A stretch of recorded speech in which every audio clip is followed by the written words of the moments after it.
Let us pray. Almighty God, this morning, we are grateful to you for the gift of life and the love that you have showed upon us.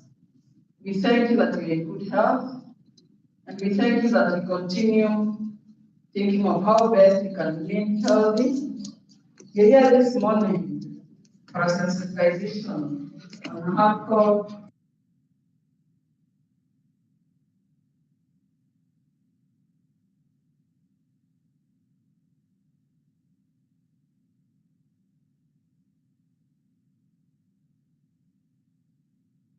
The program, Lord, I pray that you are going to use them as your vessels. Deliver the message that you want to deliver to your children this morning, and honor and glory will come back to you. The bodies that we carry around in scripture, you tell us that they are your temples, and we need to take good care of them because that is a responsibility that you've given unto us, and we should not just abuse them by putting various substances that are not approved of you. Through Christ our Lord, we pray and give thanks. Amen. Amen. Thanks. I think without wasting ado, what the challenge, maybe I'll give Dr. Ujiri.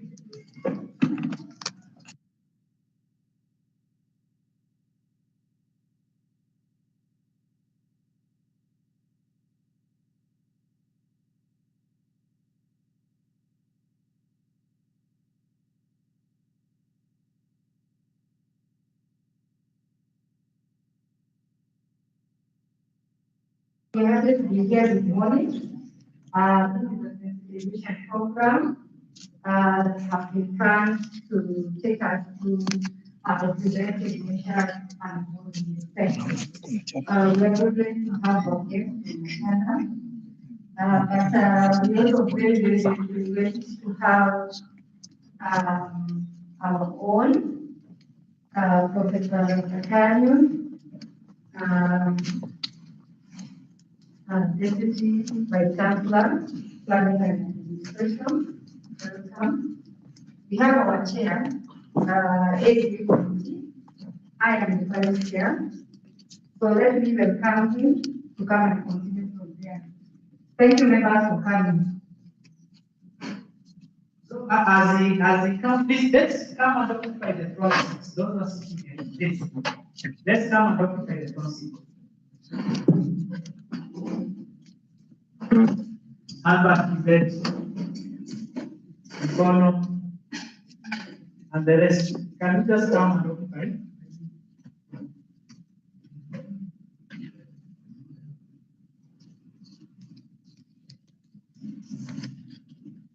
Good morning, colleagues. I would like to take this opportunity to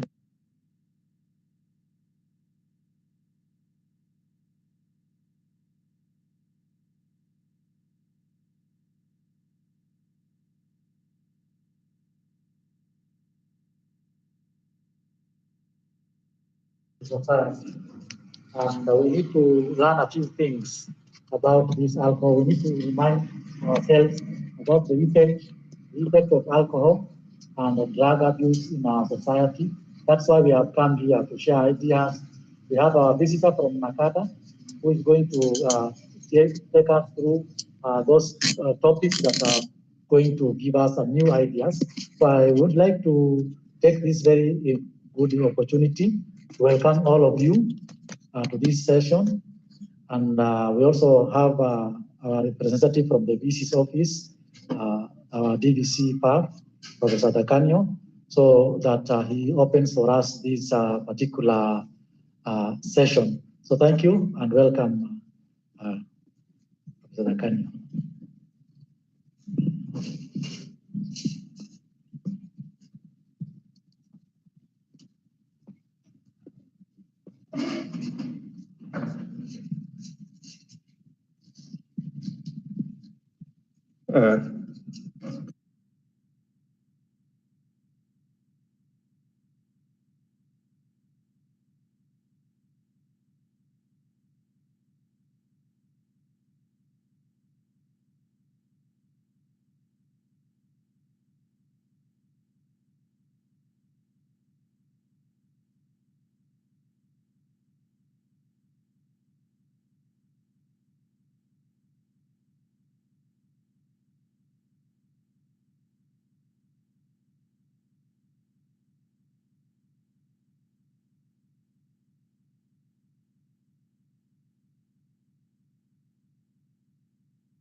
So, of course, I know the message is going to reach to all others, but of course, the target for today, because remember, the piece you have with the target today is to train 120 people. Out of that, I think you are a little bit far from 120, yeah? So please let's reach our friends. I think this will take a short time. If I could get the program I don't think will be here for a long time. So if they can spare a few minutes, they come here. Because this process is supposed to end in the next 1.5 hours. So please get your colleague. Yeah? Meanwhile, allow me to read the remarks for the Vice Chancellor.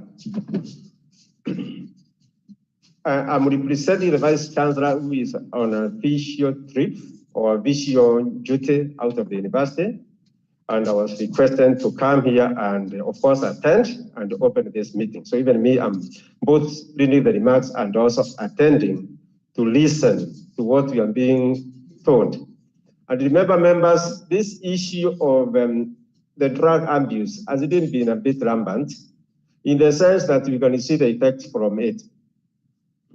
We have seen where schools have closed, where churches are becoming empty, not because they don't want to go there, but on Sunday they are on drunk. We have seen where hospitals, especially the maternity ones, are closing because there is no people to visit them. But it's becoming serious, you know. The economy is going down because, again, we are turned to that. Workplace, we are really affected because again, the budgets. The budget goes up because you see when somebody enters all these areas, you're not just sad. You'll be told, can you go to rehabilitate? Those who are here when you are being trained on audits on last day, you heard the story from the person who was training us, you know, whereby the Kenyan, when people enter these drugs, they go for rehabilitation. And when they go for rehabilitation, remember their salary is being kept. That was a true story. When they finish this, they meet their bank's account of facts. So they enter there again, you know. So it's a matter really we have to be emphasized and be told again. So now allow me to read the remarks as we wait for others.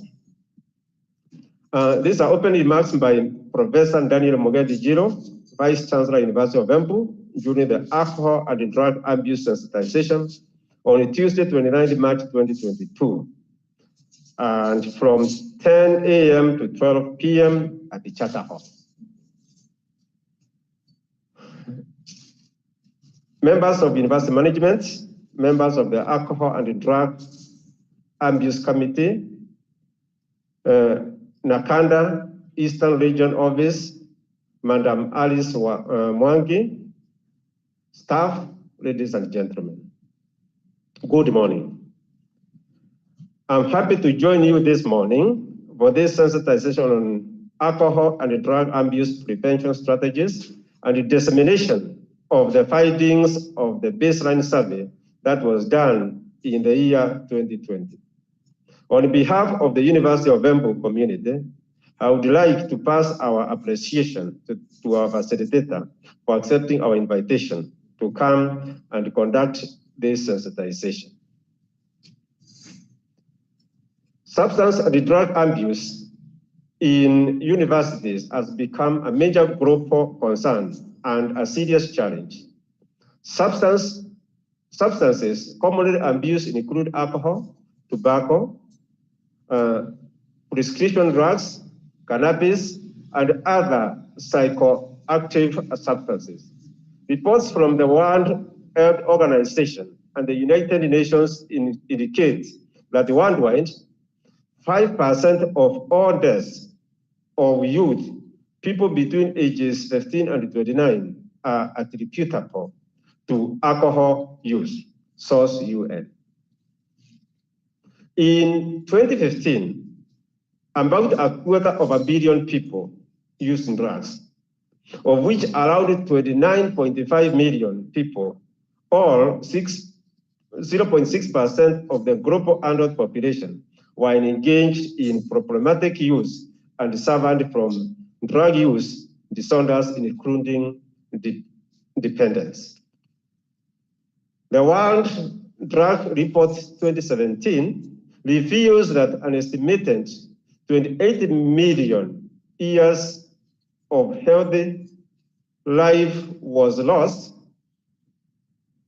worldwide in 2015 as a result of premature death and disability caused by drug use.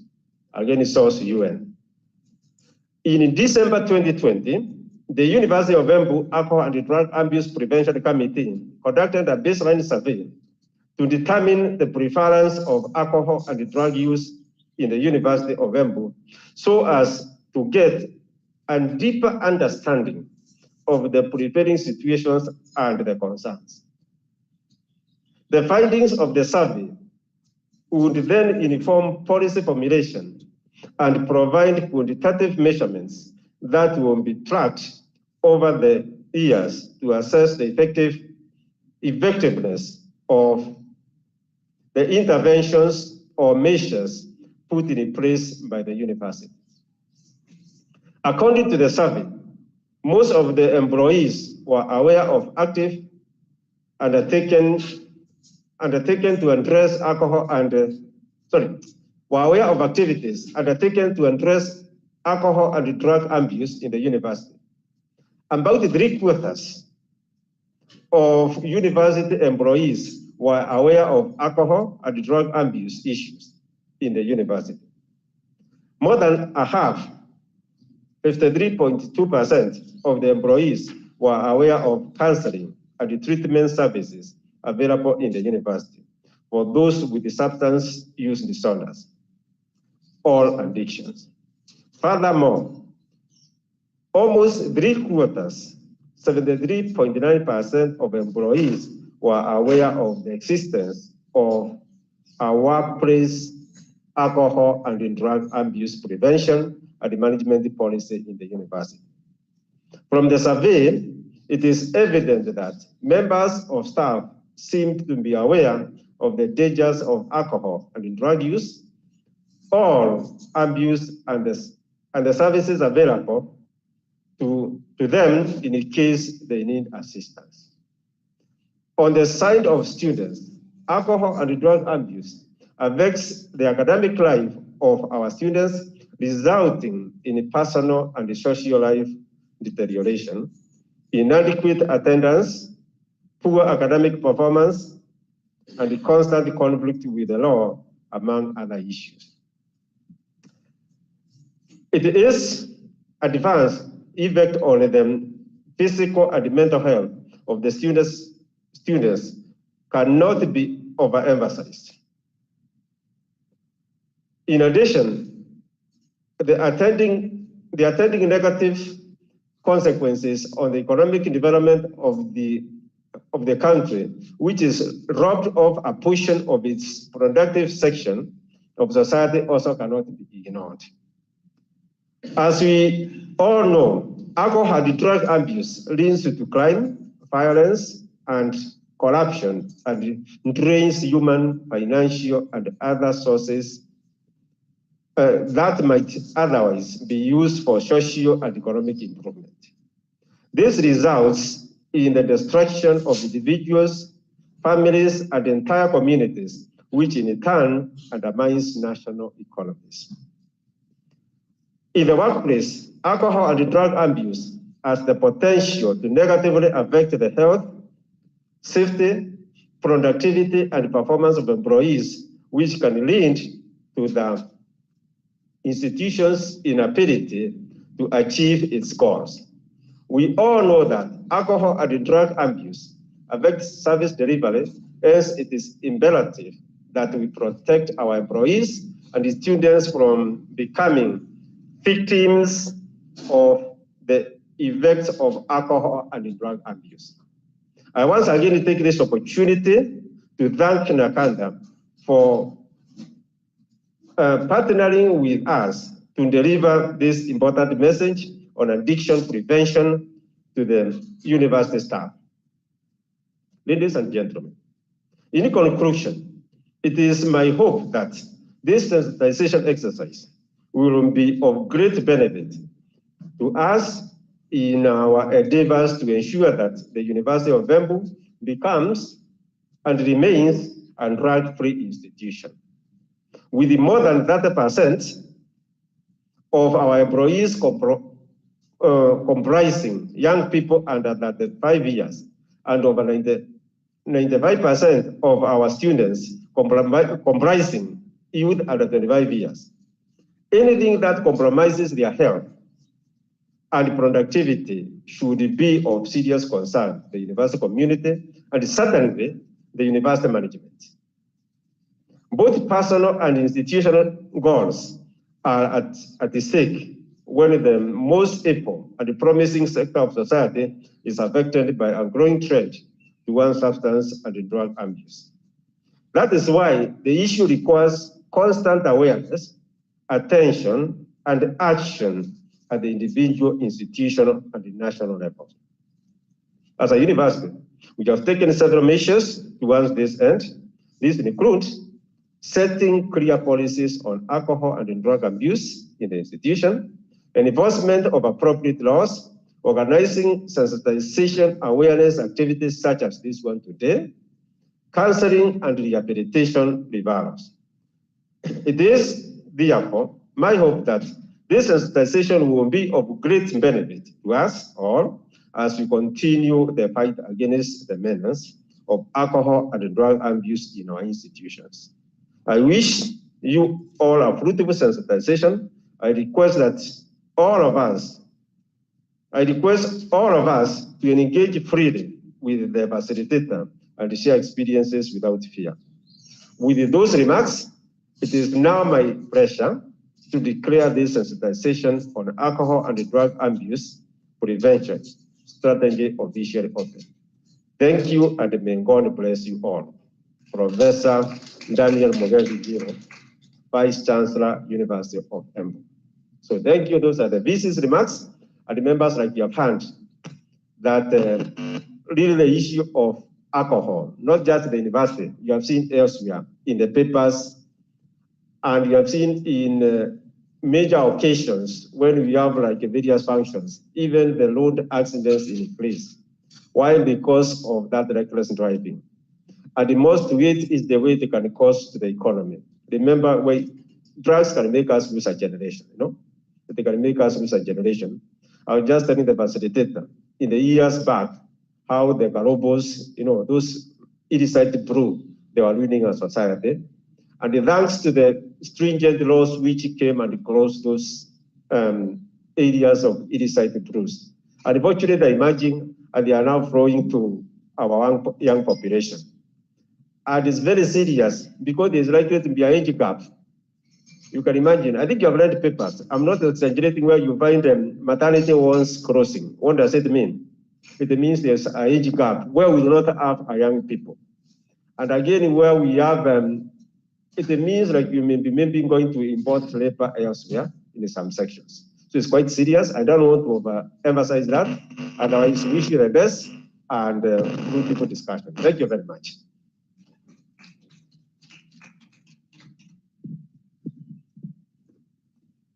Thank you so much, Professor Nakanya. I think to move first, Miss Alice, don't be worried because most of our staff are following us online. Yeah, so this is not the only number, but the others, we have others who are,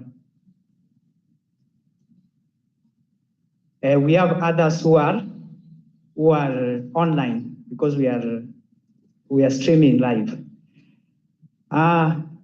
Before we introduce the speaker, I would wish to introduce the members of Hada committee. Please, if you are around, can you come in front? The members of Hada committee.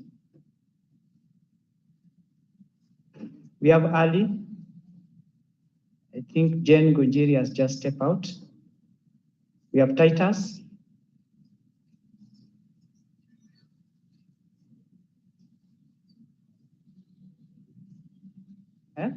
Oh, Eunice is, yeah, Eunice is taking, Eunice? Okay, Eunice is taking registration outside. Yeah. So all these efforts have been done through the contribution of this under the guidance of Ali Wako as the chair. If you can introduce yourself. Hello, good morning. My name is Monen Enjoy from Health Services, a member of the ADA committee, and I'm happy to be here today. We're going to learn much. So, karibuni. Good morning again, colleagues. I'm Dr. Ali. I'm the chairman of the Alcohol and Drug Abuse Committee. Good morning once again. Gujiri Josephine, Vice Chair. Good morning. Eunice Wangare, Secretary. I think I've seen Mr. Atuma is also present. I think he's just stepped out. And the others are also coming. So you're most welcome. Thank you. And I'm Dr. Collins Asweto. I'm also one of the committee members. Then I think according to the program, we'll have Alice taking us through the 2 sessions, then we'll break for tea. After tea break, then we have the subsequent 3 sessions taken us through by Ms. Alice. And then I'll take you through the dissemination of baseline survey findings. Then finally, we'll have closing prayer. And therefore, I take this opportunity to invite Ms. Alice Mwangi to take us through the first session.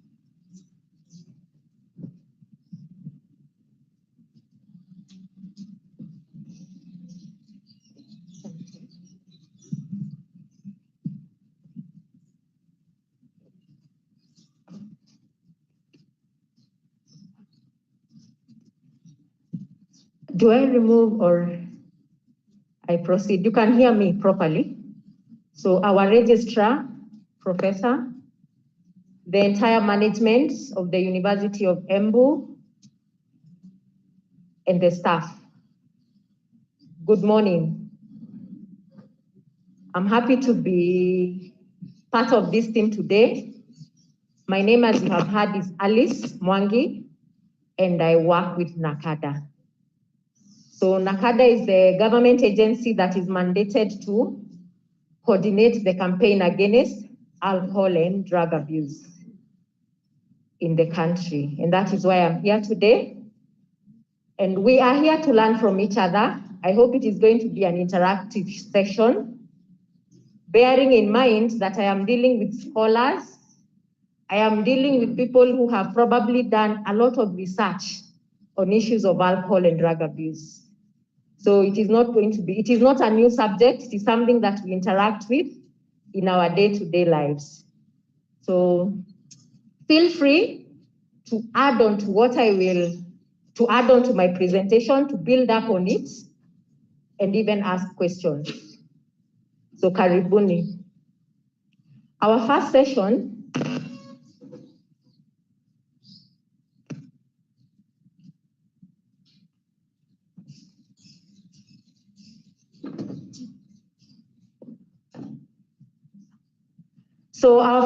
is going to be on workplace-based prevention interventions. And probably some of us are wondering, what does alcohol and drug abuse have to do with the university?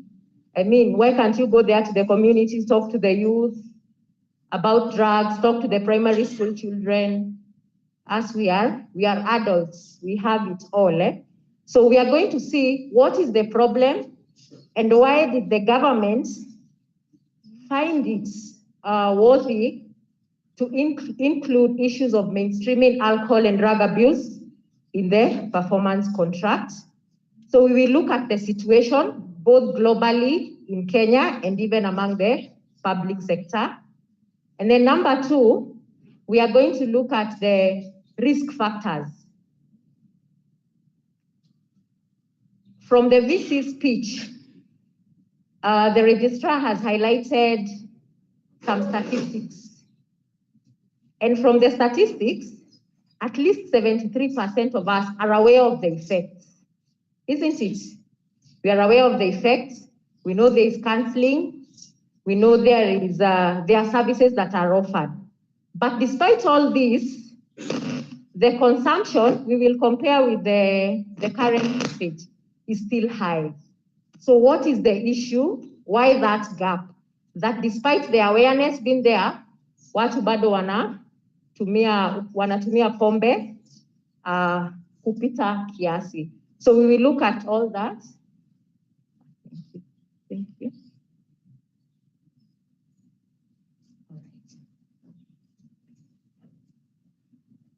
So the first slide there highlights that drug abuse can affect anyone so long as you're using, and even those that are not using.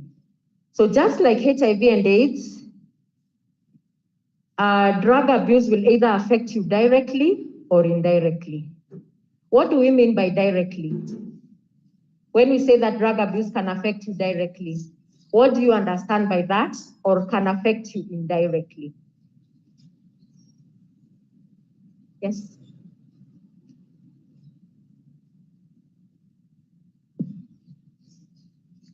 So when we talk about direct effect of drug abuse, it's when you as an individual is actually using the drug.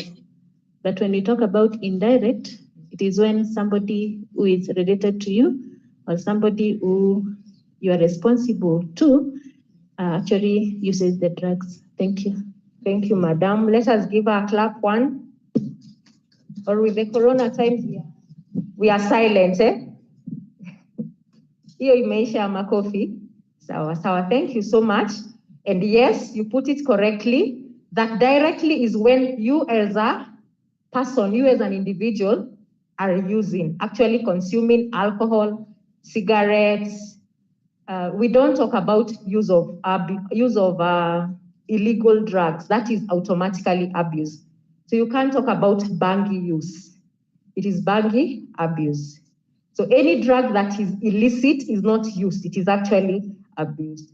So directly is when you feel the effects of the drugs, and indirect is when a significant other is consuming and it is affecting you. So thank you for that. So this session is important for all of us, whether you're using or you're not using, because probably you have a child, a husband, a wife, a mother who is using, and you're able to help them.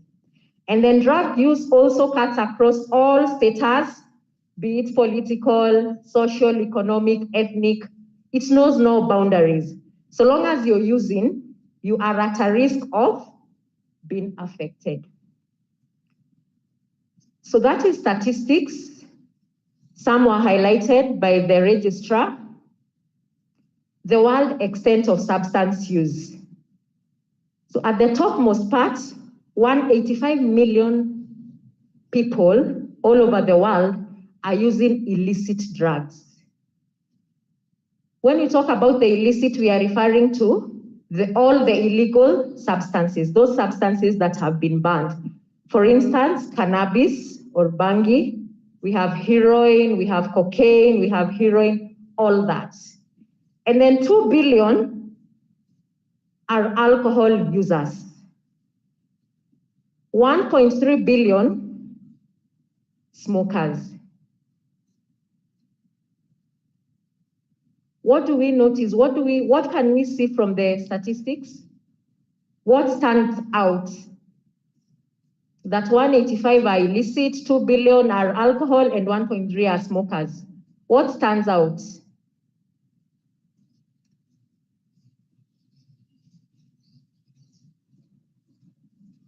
What do you observe from the statistics?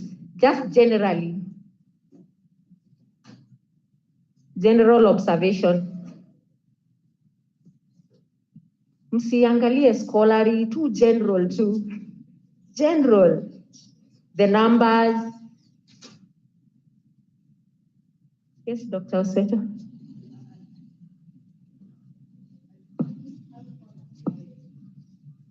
Alcohol has the highest users, yes. Thank you, 2 billion. That is correct. Any other observation?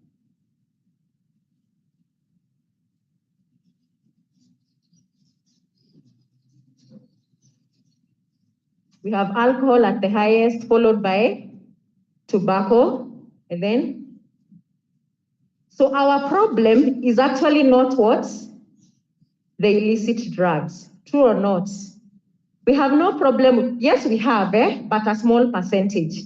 Our problem is actually with the licit drugs, alcohol, tobacco, from the statistics now worldwide. Let's see, let's come home briefly. The situation is also the same. That at alcohol in Kenya we have 12.2 currently using, tobacco follows at 8.3. Then we have miraa. Is miraa a drug? When you're in Eastern, you have to be very keen when you're talking about miraa and bogoka. It's a cultural, it's a cash crop. Yeah, it's very controversial. So it is at 4.1, we will see why. Bang at 1.0, and then we had 18%, a combination of those that have used at least one drug, and for some reason, they stopped. So we still realize that alcohol and tobacco are the most commonly used. Public sector. So I'm just trying to explain exactly what is the problem. Is there a problem? What is the situation like? Or is it just perception that people are using, yet they are not overly using?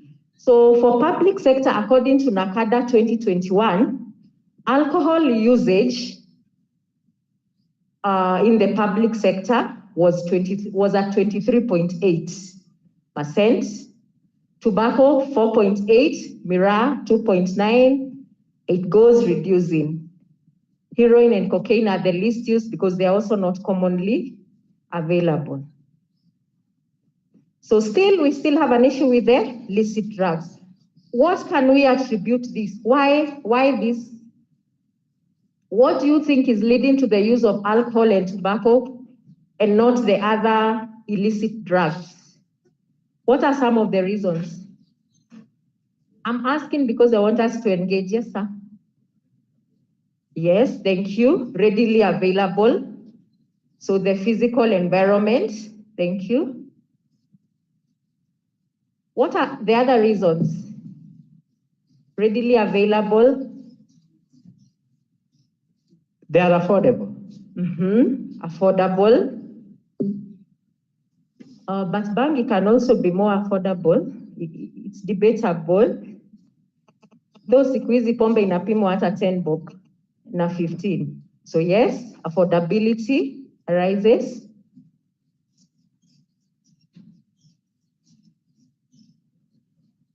Yes.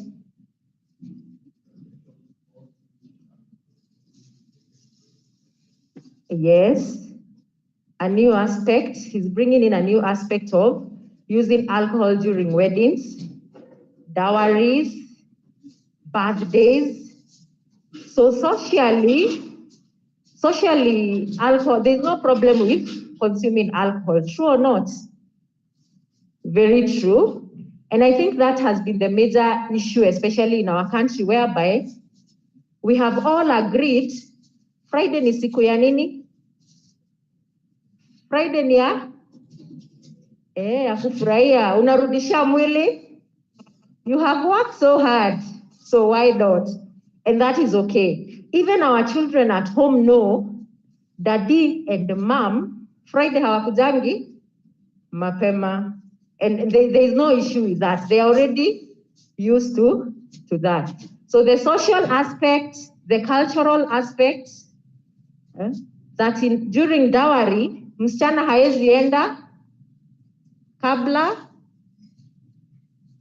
crates za pombe zianguke hapo, si ndio?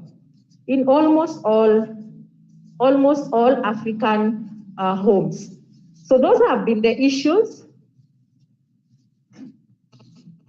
Lastly, why alcohol and the other drugs become a concern, it's because of the health concern, the health aspect that comes in. Because globally, according to WHO, these are the leading causes of death and disability all over the world. The leading causes of death and disability. So at number 1, we have HBP, high blood pressure. Tobacco use is number 2. Tobacco use will be associated with all kinds of cancer, name them. Childhood underweight, unsafe sex at number 4. So when we talk about unsafe sex, we are talking about, we have a medic here, the issues of HIV and AIDS that are rampant, especially with the young generation. So globally, it is causing that at number 4. High blood glucose, physical inactivity, overweight. At number 8 is alcohol use. So in as much as we want to enjoy, in as much as we want to kurudishia mwili, shukrani na kuyambia pole, we also remember that whatever we consume also has health implications. And most of these diseases, most of them are as a result of our lifestyle, how we live, what we do. So there are things that we can actually avoid. So why are we here? Why are we doing prevention? Why are we always creating awareness? The primary objective is 1, to help people, especially the young people, those that haven't started, not to start. So there are those, even amongst us, probably there are people who are not using and we want to avoid. We don't want them to even start. We want them to avoid. Secondly, we want to delay the initiation. We don't want our young children to start early. Kama lazima watumie pombe, kama lazima wavute sigara, let them start later at probably the age of 25, because at the age of 25, the brain has fully developed. So when you start earlier, unaanza kuinterfere na the brain development. So this is the message that we should be giving to our students so that they understand. The earlier they start using drugs, they will mess up with the development of the brain. Number 2, they can become dependent much more easily than one who starts later. And then number 3, we want to help those that have already started to avoid getting into dependence. Hatutaki wakuwe addicted. So we want to help those that haven't started to avoid. Those that must start, we want to delay.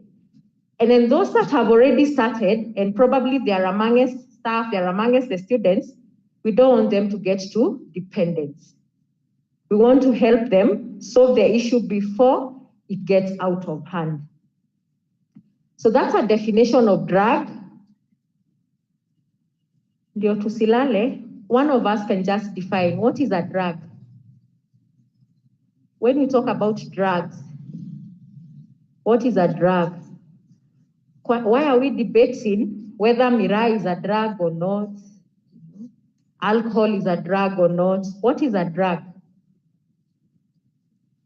What is a drug?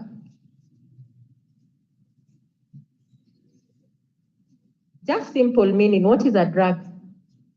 Yes, go ahead.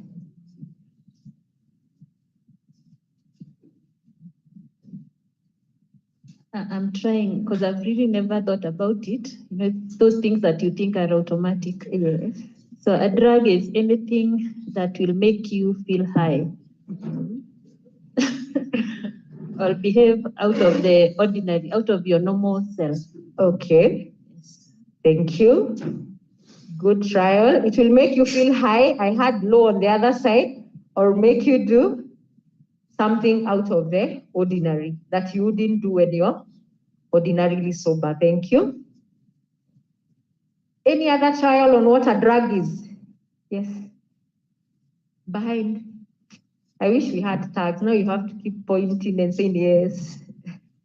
I think a drug is any substance that stimulates the brain or alters the levels of hormones in the body. of hormone levels. Yeah. Okay. Come again, the beginning, the first part, sorry. A substance that stimulates the brain. Okay. Or alters the hormone levels. Okay.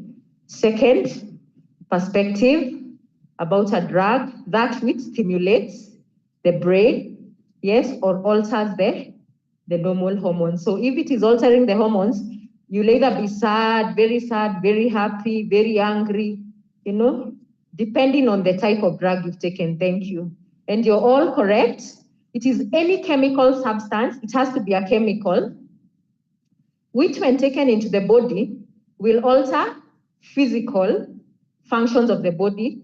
Physical is what we see, okay? How you hear, the walking, what you can actually see. And then psychologically is the mind.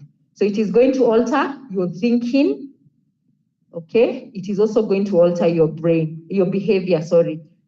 So these are the three major parts that drugs affect.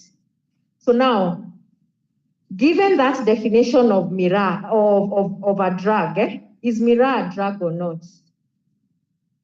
Given that definition, what are some of the obvious effects of Mira consumption? The obvious ones we hear. What are some? Yes, go ahead. Lack of sleep. Lack of sleep, insomnia. For that reason, it is mainly used by the truck drivers because of that. Brings about insomnia. Bad breath, immediate, yes, including the teeth. I think when they chew for a long time, they even start losing their teeth, the tooth decay. So Mira is a drug. Tumekubaliana, in as much as it is a cash crop, hatukatai. The government has given it 1 billion, but it is important we have children at home. Let them have information so that they're also able to make the right decision. And it also has the chemicals cathane and cathinone. Cathane and cathinone. So it is listed by the United Nations as a psychoactive substance. So on that list, so long as it remains there and it has those chemicals, it becomes a drug. So a drug will affect the mental, the thinking, the behavior. Madam told us you will engage in behavior that you would not have done ordinarily, risky sexual behaviors and other risky behaviors, perceptions of reality because it will create hallucinations, imaginations that are not there. Level of alertness is lowered, response to time and perception of the world, the hallucinations, the fantasy, that good feeling created. So let's just try to understand how this good feeling, that high, that theme comes about. That is the brain that is the body's command center. It undertakes all these functions. And if you look at probably pick alcohol because it is the most commonly used and abused, it will affect our movements, how we feel. You will bear me witness, mulevi akianguka. Mulevi is not the right word. Somebody probably who has consumed alcohol. If they fall down and they are hurt, they rarely feel pain at that moment. The following day, ndio anauliza, ai, kwani jana kulienda aje? What happened to my face? What happened to some part of their body? Because the sensations are depressed. That is as an effect of alcohol.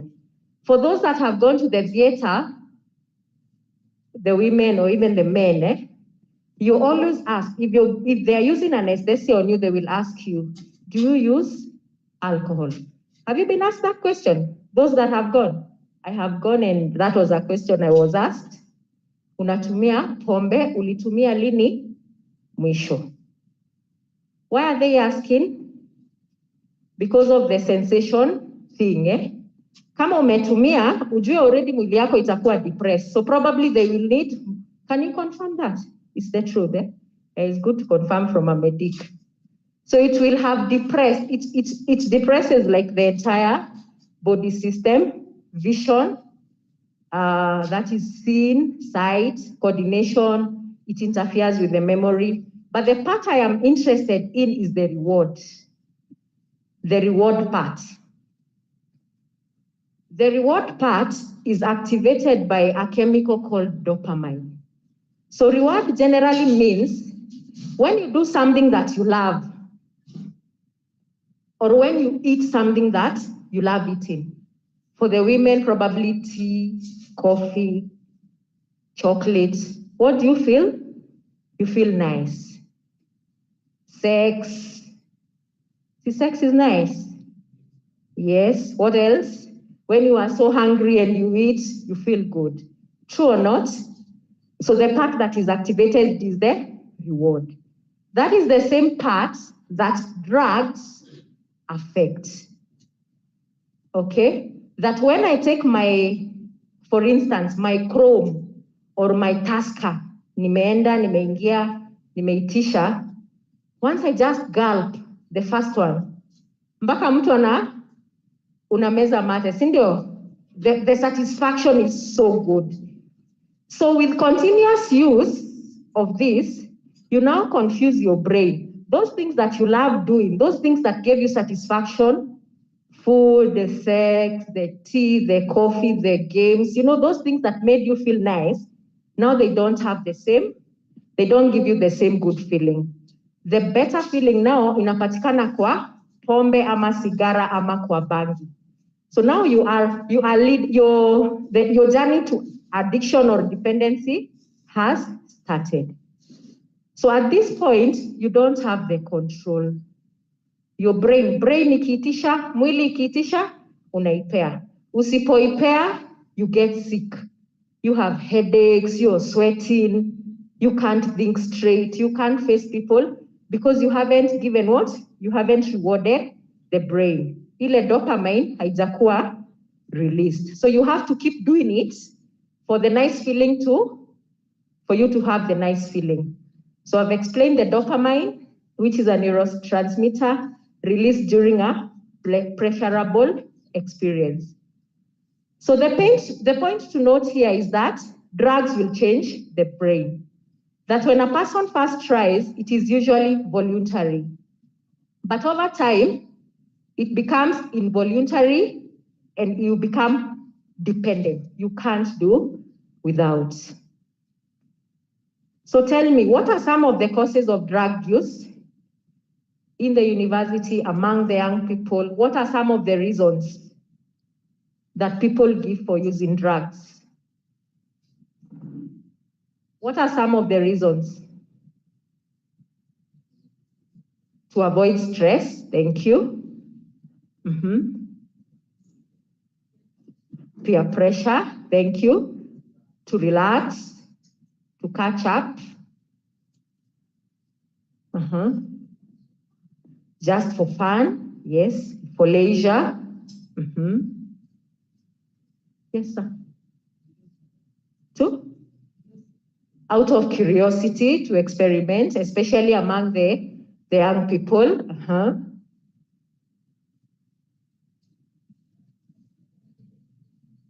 A genetic disorder, explain a bit.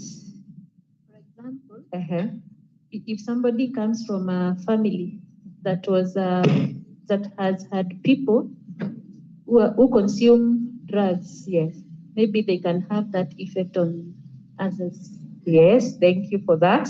Genetic predisposition. She has brought about something interesting, that some of us are already genetically predisposed to either being dependent or using drugs. So how do you know this? Family history. Unauliza tu mtu, or you even in your background, unaangalia kama great grandfather alikuwa anatumia sana, grandfather, the uncles, the children, that could be family history. So in such kind of a family, you keep off. The solution is just keeping off. Now, those reasons that you have given me, are they valid?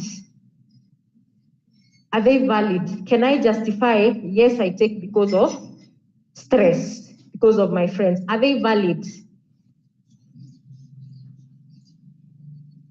Are they an escapist route or are they valid? Can you justify?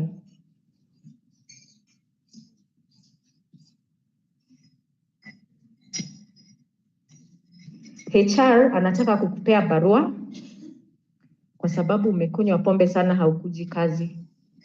Alafu akikusummon verbally, so we start by verbal warning. And you explain to them, Madam, my wife alienda na watoto akaniacha. So since then, I have not been able to handle that situation. Na ndio maana nimeona the only way ni kukunywa pombe. Atakusikiza? Hapana? Eh? Is it valid? Will they listen to you? They should, eh?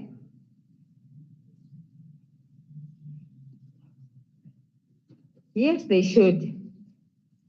Or shouldn't they? Most of us feel no. Ajipange ende aka sort issues zake. Sindo? This is work and that is home. We need to separate the two. Is that the feeling? Most of the time. Anyway, what I'm trying to say is, these reasons that you have identified are risk factors. Okay? They are risk factors that predispose us to use. If these risk factors are solved, does it mean issues of alcohol and drug abuse will reduce? If this gentleman who is taking alcohol because of their wife, if you're able to, take them through a little counseling, some guidance, see how you can help them, would they reduce their use? Would they? Because their source of stress has been solved. That is the emphasis that we are putting at the workplace. That if we address the stressors, issues of alcohol and drug abuse will automatically reduce. Okay, so when you address the root, let us look at a child, an example of, we are parents, most of us are, okay? And you realize probably your son, your summoned in school, you didn't know they were using, okay? And they share with you some of the reasons why they are using. I'm using because my friend told me that if I take this chrome, if I sip this alcohol, I'll be able to talk to that girl that I've always wanted to talk to. Is that valid reason? What is this child lacking? Yes? Communication skills, social skills to approach someone without being under the influence. Do we get? Yes. So we want to address the risk factors, okay, so that we can do away with the issue of substance use. And that is why as NACADA, we don't want to keep talking to people about the effects. You people know the effect, you can Google, yes, but the consumption is still high. So now we want to handle stress management, okay, family management, financial management, so that we also address, indirectly, we are able to address the issue of substance use. So the reasons that we all gave, that it's called an etiology model.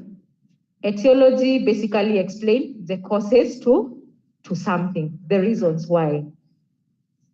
And the etiology model tells us that our environment, okay, the environments are two. There is macro,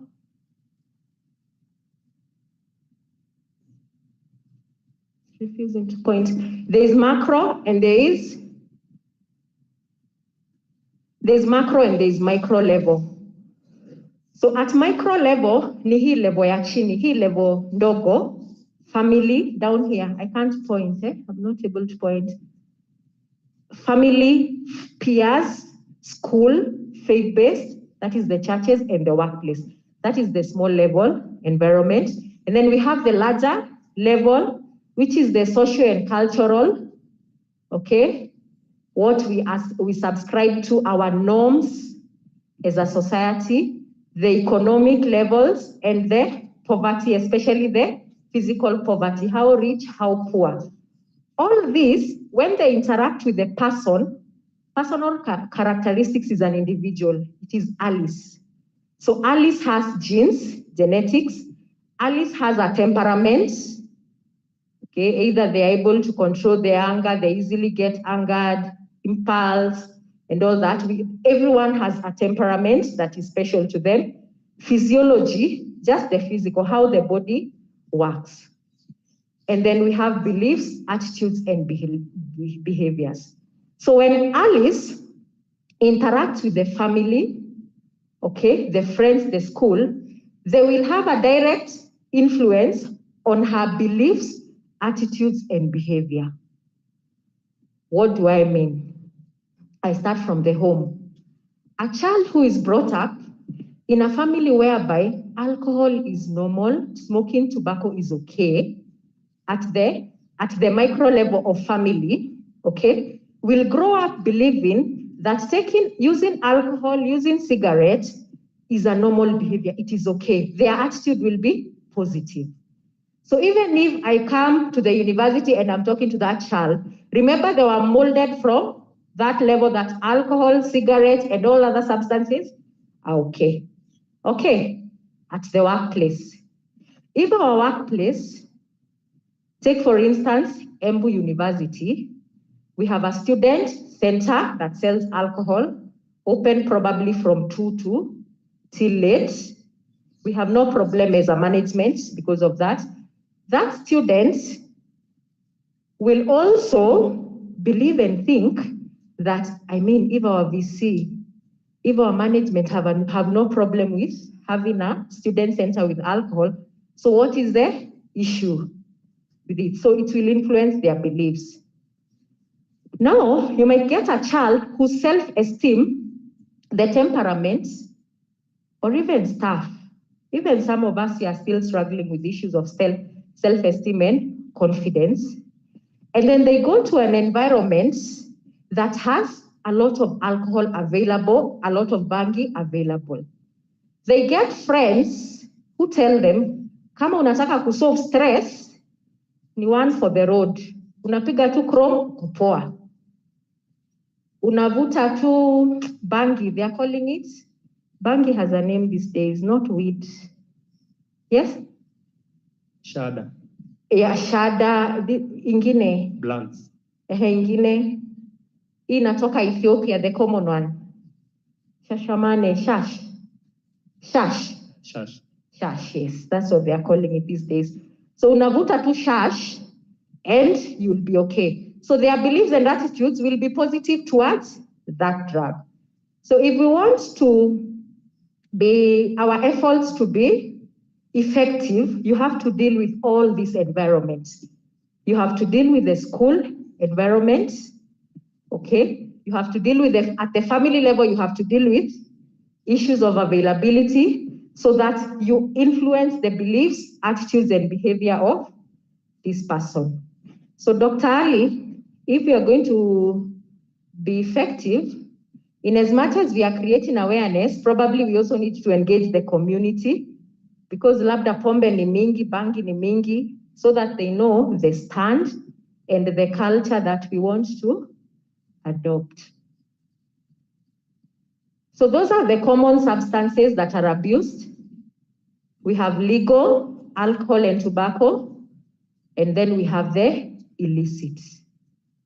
Illicit is heroin, cannabis, cocaine, the depressants, the prescription drugs that the medic will give us, hallucinogens, bangi will fall under different classes. We have the inhalants, amphetamines are the synthetic drugs, and then the stimulants. A small exercise here that we will undertake jointly. We just need to indicate whether the statements are true or false.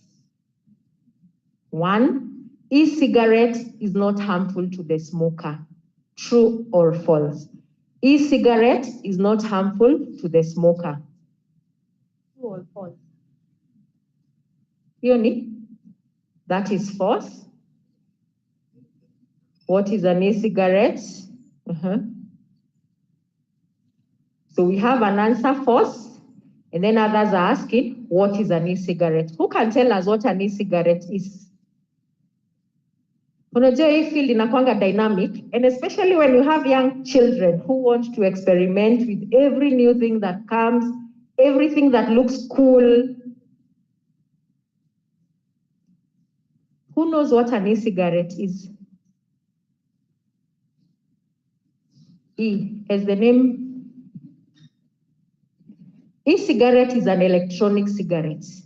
Sasa watu hawavuti, unashinda ukiona mtu na mamoshi, sijui akienda kununua kwa kiosk. Now they are buying small gadgets that look like pens. It's even smaller than a pen, eh? This size, very small. And then inside that pen, it has a battery, na iko na a liquid that is heated. Okay? So inatoa vapor, inatoa moshi. They just, students were DESTA, they were telling us they are calling it vaping. We didn't even know what vaping is, and we are teaching them. And it's called vaping because unavuta hiyo, the vapor, the moshi that is released.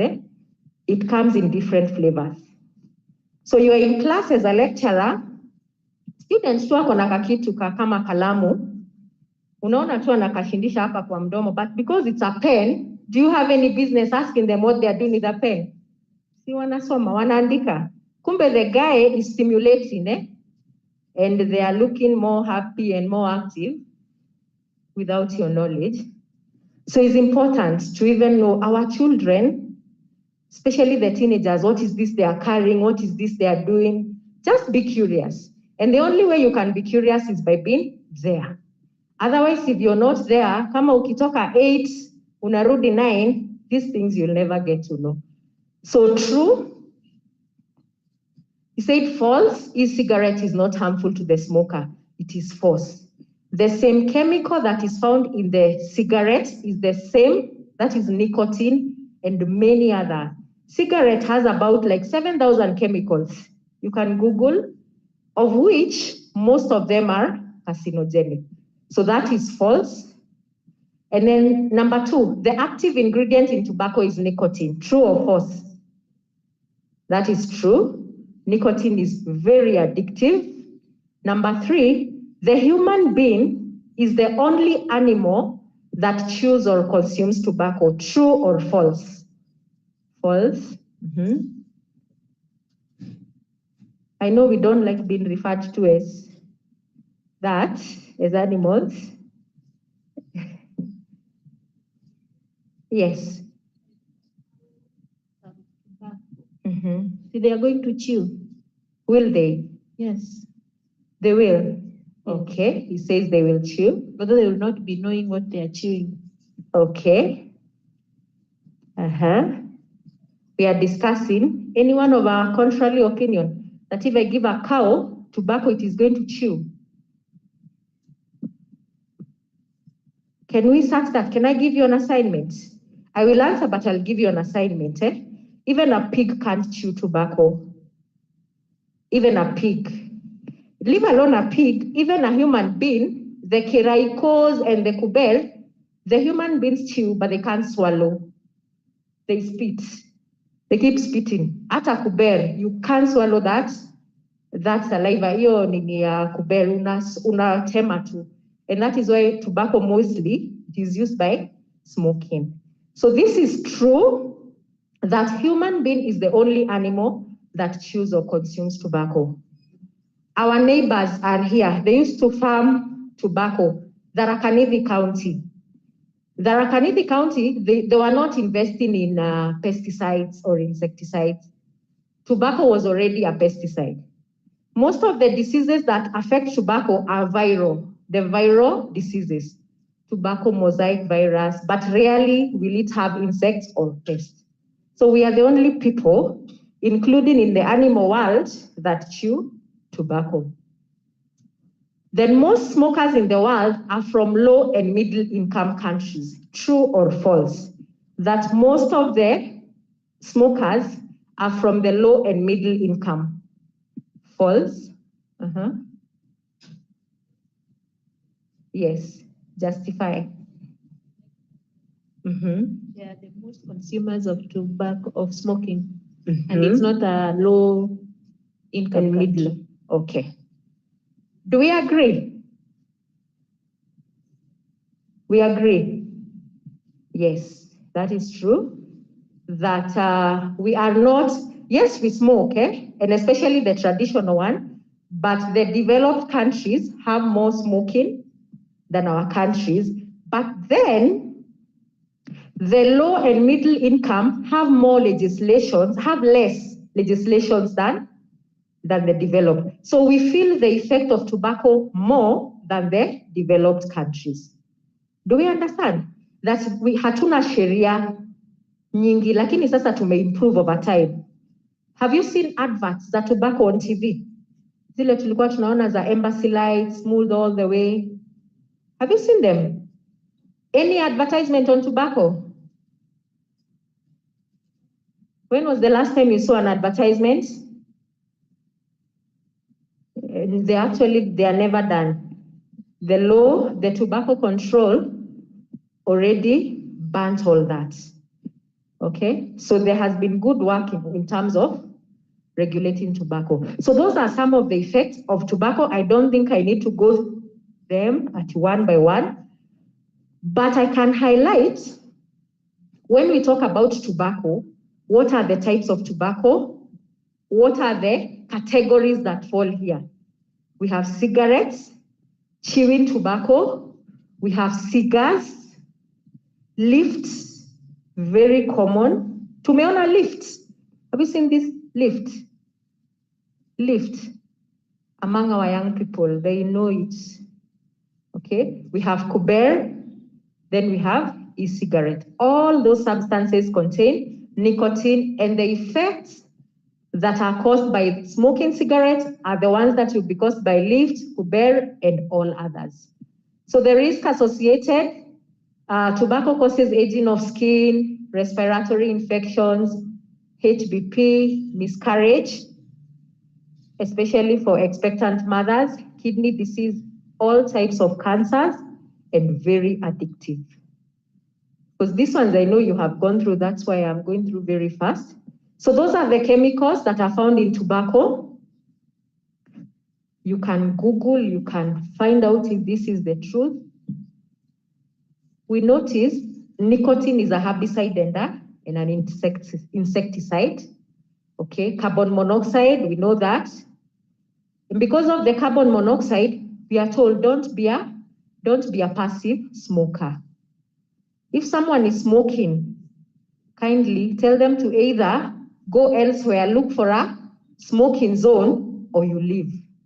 Because you're also affected. You become a passive smoker because of these gases that are emitted.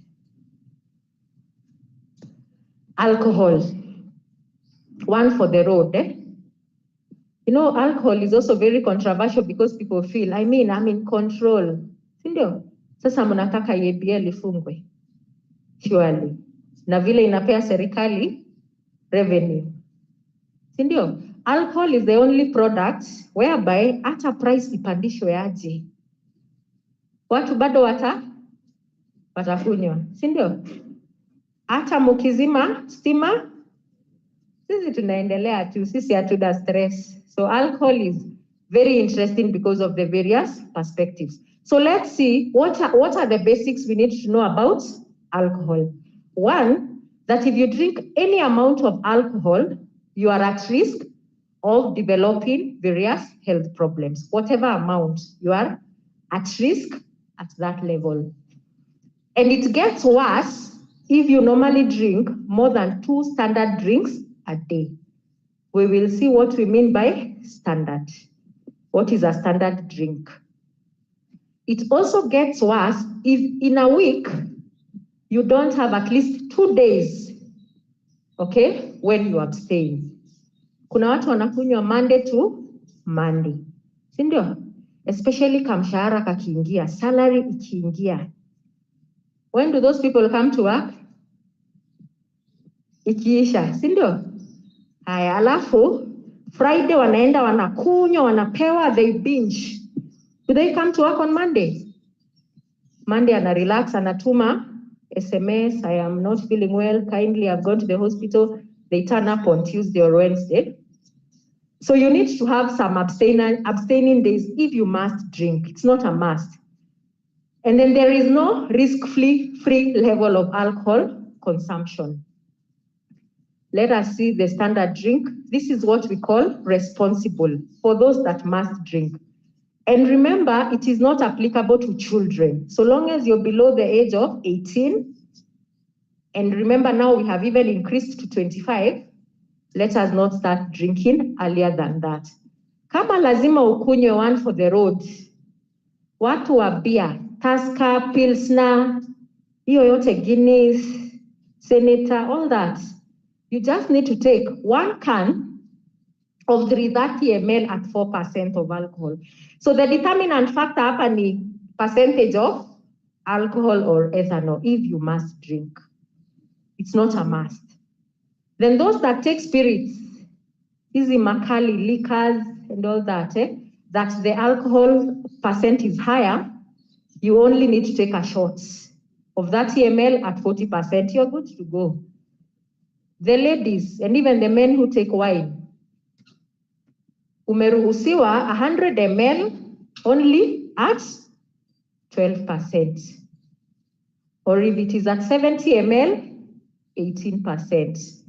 And then now the hard liquors, 50 ml at 25%. Inawezekana? Kurudishia nini mwili pole Friday unakunywa beer ya 330 ml. That should be the catastamalt. Hiyo na unatosheka. Ni debatable. Are we laughing? So, yes. That is how much ml? 500. So it should be less than that, eh? Are there people who can do that? We have. But remember, if it runs in the family, a genetic predisposition, if you try this, you will become dependent. So many other factors will be playing, biology, genetic, and all that. But that is the responsible drinking for those that really wanted to ask. We can see the physical effects. Unaona nini? So kwa barabara unaona barabara ngapi? Kuna moja katikati, juu, chini. You don't know which road to use. But good thing about these cars, wanasemanga zinajua wapi? Nyumbani. So the physical effects of alcohol, we highlighted it will affect the vision, the speech. We spoke about the sensations and perceptions, they are less clearer. Inhibitions are reduced. The shyness, so you can do anything that you wouldn't do when you're sober. That is what we mean by inhibitions are reduced. Blood flow to the skin increases, causing more rapid loss of body heat. So wakati unakunywa pombe, joto inakuwa mingi, And that's why people who consume wanaitishanga baridi, Tusker baridi, Pilsner baridi, nini baridi, okay? Because of that loss of body heat. And then also you overwork the liver, and especially for those that do binging. Binging is whereby Monday to Friday, uko sober, umeokoka, sindio? Praise God. Saturday, actually from Friday night, unafanya nini? Ile yote ungekuwa umekunywa hiyo wiki, unaitisha hapo. So you overwork the liver and your body system, and so it is not able to break down the alcohol. And that is the much of alcohol that the liver breaks. So the more you take, the more the liver is affected, okay? Then alcohol also affects the small intestines. It can cause ulcers. Too much alcohol in the stomach causes vomiting. That is an immediate effect for most people. We have also, coordination is impaired. You're slow to react. The reflexes are sluggish. heart and blood pressure because of the depression, because of the depressant effect. The kidneys are also affected. A few effects on, but do we have a question or comment? Or you want to build up something that I left out? And you think it is important when it comes to effects of alcohol?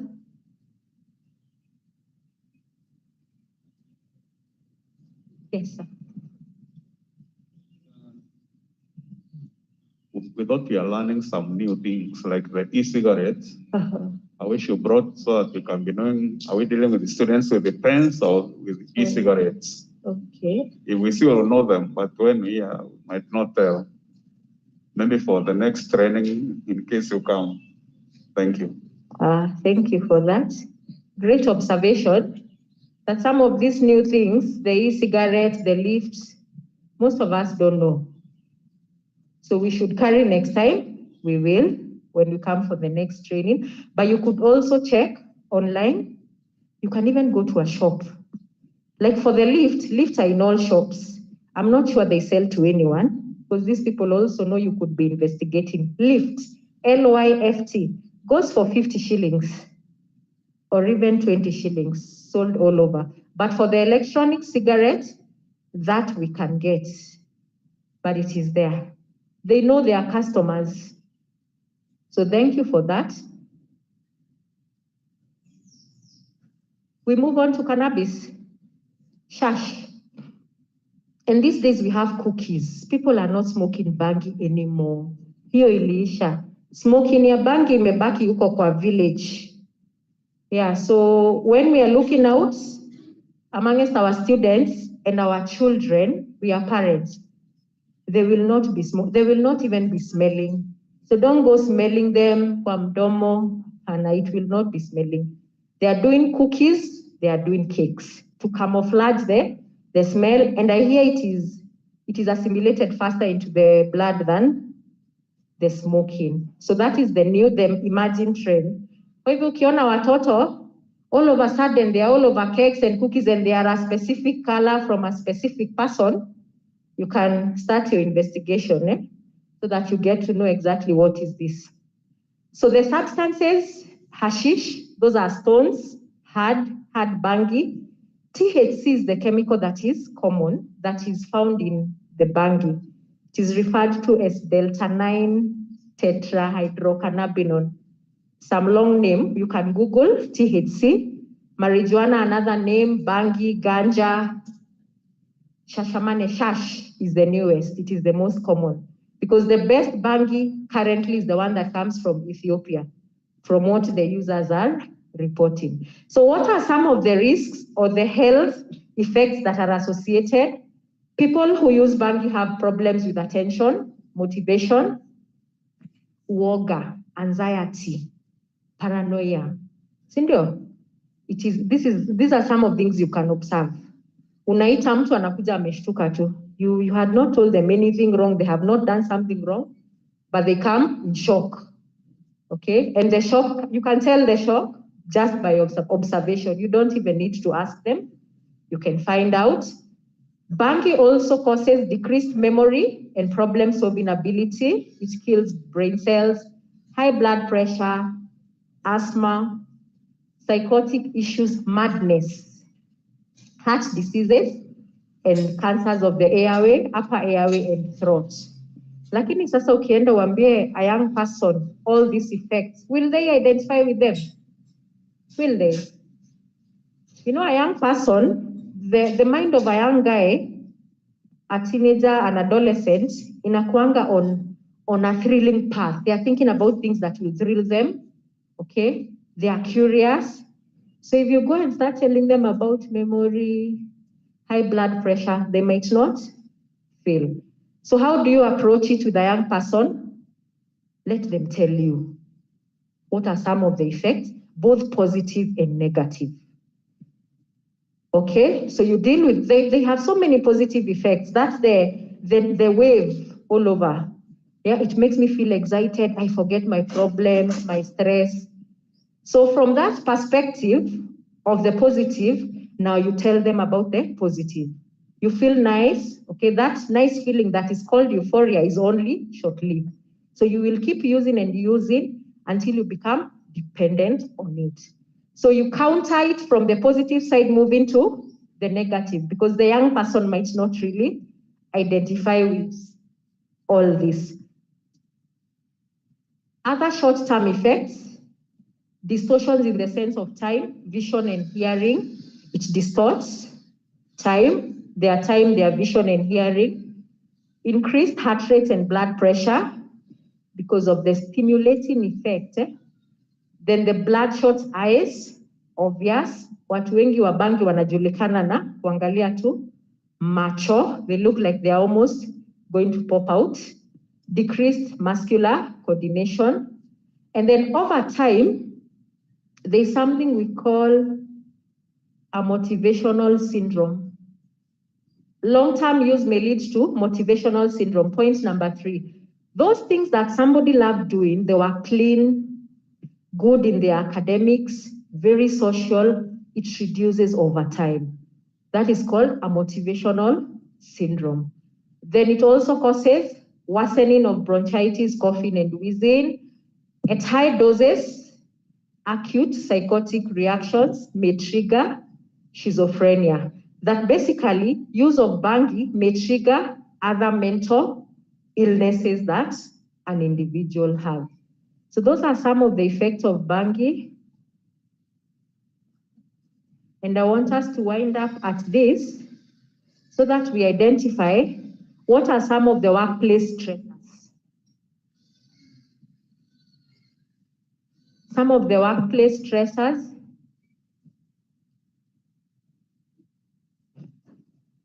And before you tell me some of the workplace stressors, I have a question. I have a small quiz for you. Just a question, just one. So you listen and give me the answer. The only species in which a male gets pregnant and gives birth, which is that animal whereby instead of the female giving birth, it is the male that gives birth. The male carries pregnancy and gives birth. Question. Sasa nimekuwa mwalimu. Which is that species, animal species, whereby the male gives birth and not the female? Go ahead. A what? A sea? A snake? A snail? Another trial. No, it's not a snail. The only animal, it's a sea animal. Yes. Just to break as we think about the stressors. It's a sea animal. That's the hints. Yes. A what? An octopus. He tried octopus. Not yet there. The whale, not yet. Yes. He wants to, did you Google? Awesome. And let's give him a clap. It is the seahorse. Seahorse is the only male species that gives birth, carries pregnancy and gives birth, the male. See, we have learned something. All right, so what are some of the workplace stressors? We identify so that we break some of the stressors. Yes, Dr. Ali. A lot of work, heavy workload. Yes. That is not commensurate to the salary. Unajua kama ni mingi na mshahara pia iko hivyo, you're okay. Thank you. Long working hours, yes. 8 to 5 and even exceed and extend. Yes, meeting deadlines, targets, deadlines, especially with the performance contract now. Those are stressors. Yes. Last minute work or unplanned work. Yes. Deadline. Okay. Unplanned work, ad hoc, and it has a deadline, and you also have yours to meet. Yes, it is a cause of stress. Yes. Uncooperative colleagues. Okay, so there is no teamwork, hakuna team cohesion. Relationships at the workplace can be a stressor. Okay. And can those issues that you have identified lead to substance use at the workplace and even at home? Can your problems, can the issues you have at work affect that other family life? Can they?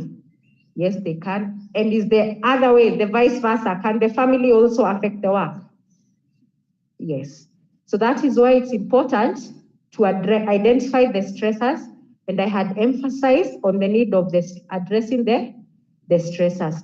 So what happens in the event of a workplace, because we are dwelling on the workplace, when there is stress at the workplace, stress can be caused by job security. You're probably on contract, you don't know whether you're going to get a renewal, inadequate salary, physical demands, long working hours, all that, violence, isolation, work-family conflicts. So what it does, it elicits negative emotions. Okay, so the workplace stress will elicit negative emotions of anger, frustrations, hopelessness, and stress or distress. So what does this individual do? As a coping strategy, or as a way of coping to that stress, to the anger, to the hopelessness, they resort to using substances. Okay. So as a way of coping to the issues, to the anger, frustrations, and all that, they will be using substances. So for us to deal with substance use, we don't need to deal with the anger or hopelessness. Where did the issue start? The stressor. Okay, so even at home, that will be the situation. So these are some of the workplace stressors that you have identified, and that we also identified: the heavy workload, okay, disruptions as a result of unplanned meetings, unplanned work, pressure from customers, okay, due to unresolved complaints, lack of management support, including unfair promotions and rewards, lack of teamwork, poor employee relationships, financial challenges, bereavement. There are people who lost colleagues due to COVID, bureaucracy, favoritism, nepotism. All these are stressors. Inadequate equipment, lack of clarity and proper guidance on allocated assignments, okay, lack of recognition and reward, poor communication, understaffing, media transfers, delayed and unfair disciplinary process, all that, micromanagement in the workplace. And then we also identify risk factors that will now make us to use. So apart from the stressors, apart from the reason, the cause of the stress, we also have the risk factors. Now, when these stressors come into play, there are other things that will make us more vulnerable, okay? For instance, a colleague who has had a lack of clarity and proper guidance on allocated assignments, so that is already giving them stress. Then they choose company or their friends or the colleagues they hang out with are users of the substance. So the chances of that colleague using the drug will be higher than one who doesn't associate with that. Another risk factor is lack of financial management skills. You're not able to manage your salary or even your income properly. Workplace-related stress, which we have highlighted, lack of career progression, mistreatment of staff, failure. Stressors are the same as risk factors. They are just repeated. Domestic and family related problems, lack of information, walking away from family. Work stigmatization, it goes and on and on and on. So those are the things that can make us to use substances. So how do we solve this? What are some of the protective measures that we can take as Embu University? And the ADA committee led by Dr. Ali and Dr. Gunjiri have done so much of this, and I hope you are all aware. One, how to address this is having addressing issues at the workplace environment by having policy. We have an ADA policy in Embu. Is it true? Yes, we have a policy. So the policy will be addressing issues of the environment, the quality of work. The policy will address the entire community, those that are using, those that are not using, staff and students, because we are learning institutions, and it will be consistent with the organizational culture. We are trying to make the learning institutions declare their institutions alcohol and drug abuse free. Well, it is not possible because alcohol and drug abuse have been there since the Bible, before Christ, during Christ. So issues of alcohol and drug abuse have been there. So we want to mitigate the negative effects using the institutions. And that is where we have the policy. Number two, peer support. We have peer counselors. If they are not counselors, they can just be part of a peer team amongst the staff and amongst the students. Because people will feel better and more confident talking to somebody probably of their age, someone they know, more than a stranger. We are different. Others will prefer going to a counselor whom they don't know. So internally, we advocate for peer support, that we have a peer support amongst the lecturers, the teaching fraternity, and we also have peer support at the student level, that you can address some of these issues that are causing stress. Then at the individual level, we advocate for something we call Employee Assistance Program, EAP. So what is an EAP? Basically, if someone is using a substance, probably alcohol or cigarettes, okay, and this substance that they are using, okay, they are dependent on it to an extent. It is affecting relationships at work. It is affecting their work. How can we assist them as a university rather than sack them? Because I think from today, I want us to know that addiction it is a disease.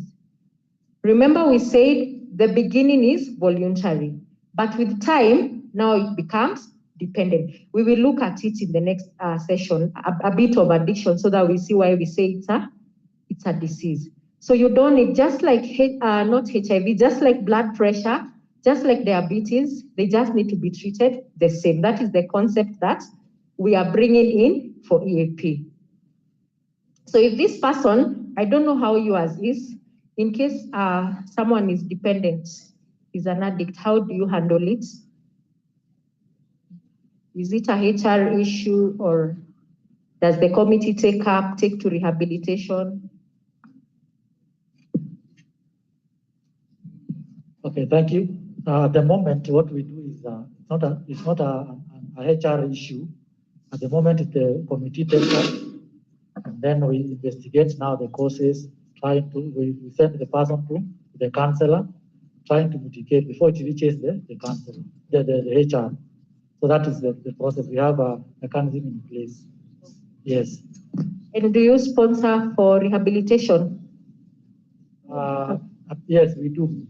Yes, we do. The medical cover, it has the bit of that. In fact, we have a person from the medical in our team can also chip in us. Sorry, in regards to addiction, or rather someone who's going through, I would say, an addiction problem and needs rehabilitation, just to mention that NHF covers for that. So there are rehabilitation centers that have been identified by Hada that are covered by NHF. So if you feel like a colleague or yourself or a friend is going through an addiction, even if it's a family member, just know that nowadays NHF covers for people going through an addiction who want to be rehabilitated. That's true? Yes. So that's it. That usually covers for everything. That's for inpatient and outpatient. So don't feel left out. So we encourage everyone to pick an NHF cover for yourself and your kids back at home. So thank you. Thank you so much for that clarification. But then now, what other institutions have gone ahead to do in the public sector? I don't know if you have insurance cover, the medical insurance for the university. So what we have seen, which has really worked well with other institutions, issues of addiction are also part of the medical cover.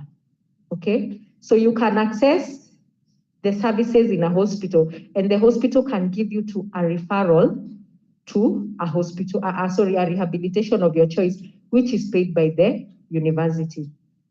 That has been found to work. It's something you could think about, accrediting some rehabilitation, and you just pay directly from EMBU. Because that way, you will have a choice of the rehabilitation centers. Because when you go now with NHIF, you have no choice. Kule watakuambia uende, that is where you will go. So now you know there is an employee assistance program. So tusikufe na hii shida, there is hope. And the fact that you have hit probably rock bottom or even a relative, there is hope. So number two, when it comes to individual substance use prevention, we are addressing substance use as a health and safety issue. Okay. So now you don't need to address it as a one-off or separate from all others. Combine.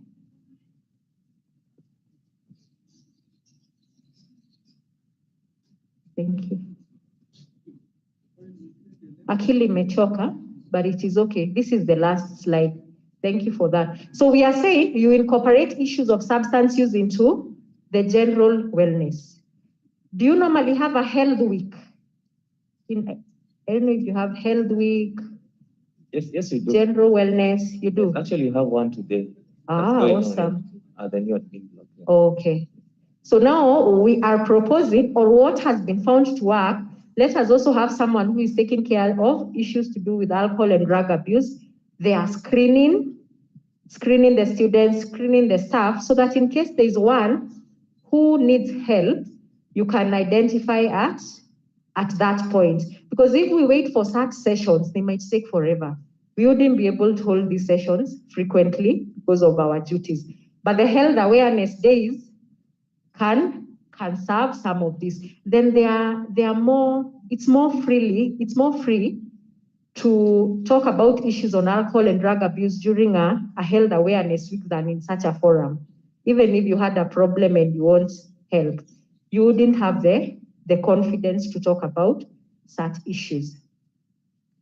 And then also include sessions on stress management, financial management, okay, family management, all that. Why? They are the risk factors. Even in our homes, we will talk about effects to our children, and they know, they can even Google. Probably they even know more than us. Shift to life skills. How can you cope with anger? How can you communicate? How can you make your communication better? How can you improve?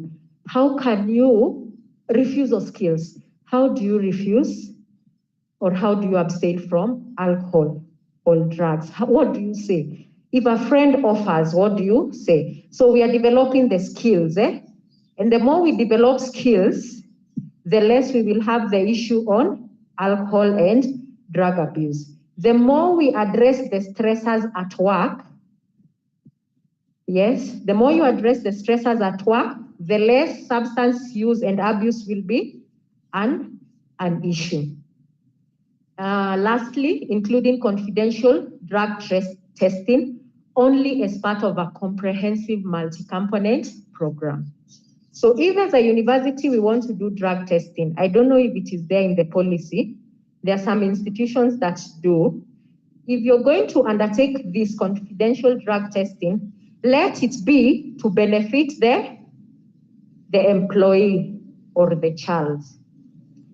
That was our stand when Professor Magoha ordered for drug testing in secondary schools. I think you saw Nakada, our CEO, come out very clearly and said, we do not support if it is punitive, but we support if it is to help this child. Because if we tell all these children to go and go, where will they go? What kind of society will we have? So even as a university, if we are to start drug testing among the staff and among the students, let us look at the issue at a medical perspective rather than an issue of defiance, an issue of rebellion, a rebellious child. Probably they have trauma that they need to address for them to quit. And that is the end of this first sensitization on workplace. So we have a toll-free helpline that is on 24 hours, manned by counselors. This you can use here. You can also give there in the community. In case someone has issues with alcohol and drug abuse, they want to quit, they don't know where to go, they don't know where to start. This is a number that they can call, 1192, and they will be assisted. So thank you so much for listening. Unless we have a question, a comment.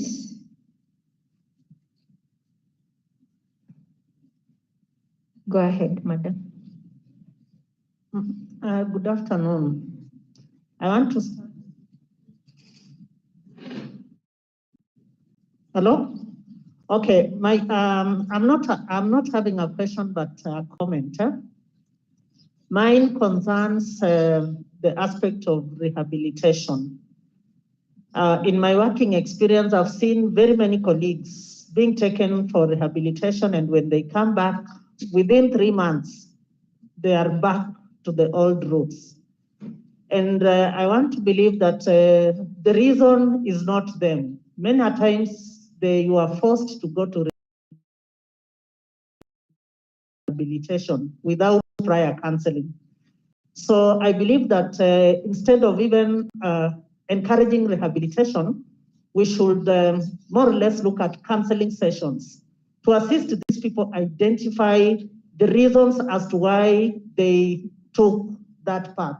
Because once they know the root cause, it becomes very easy for them to make a decision on whether to continue abusing the drugs or not.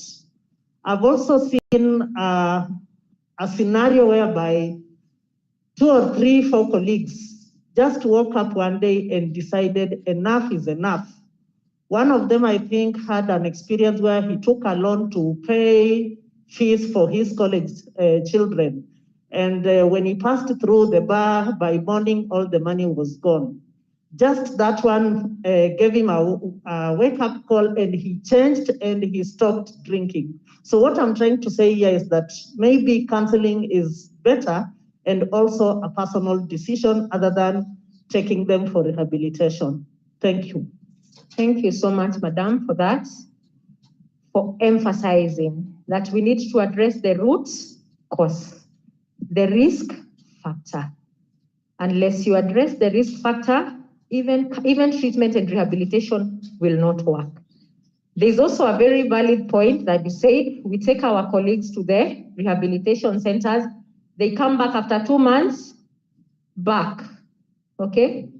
And even worse than they were before. True or not? Yes. And you have highlighted, 1, because the root cause wasn't addressed.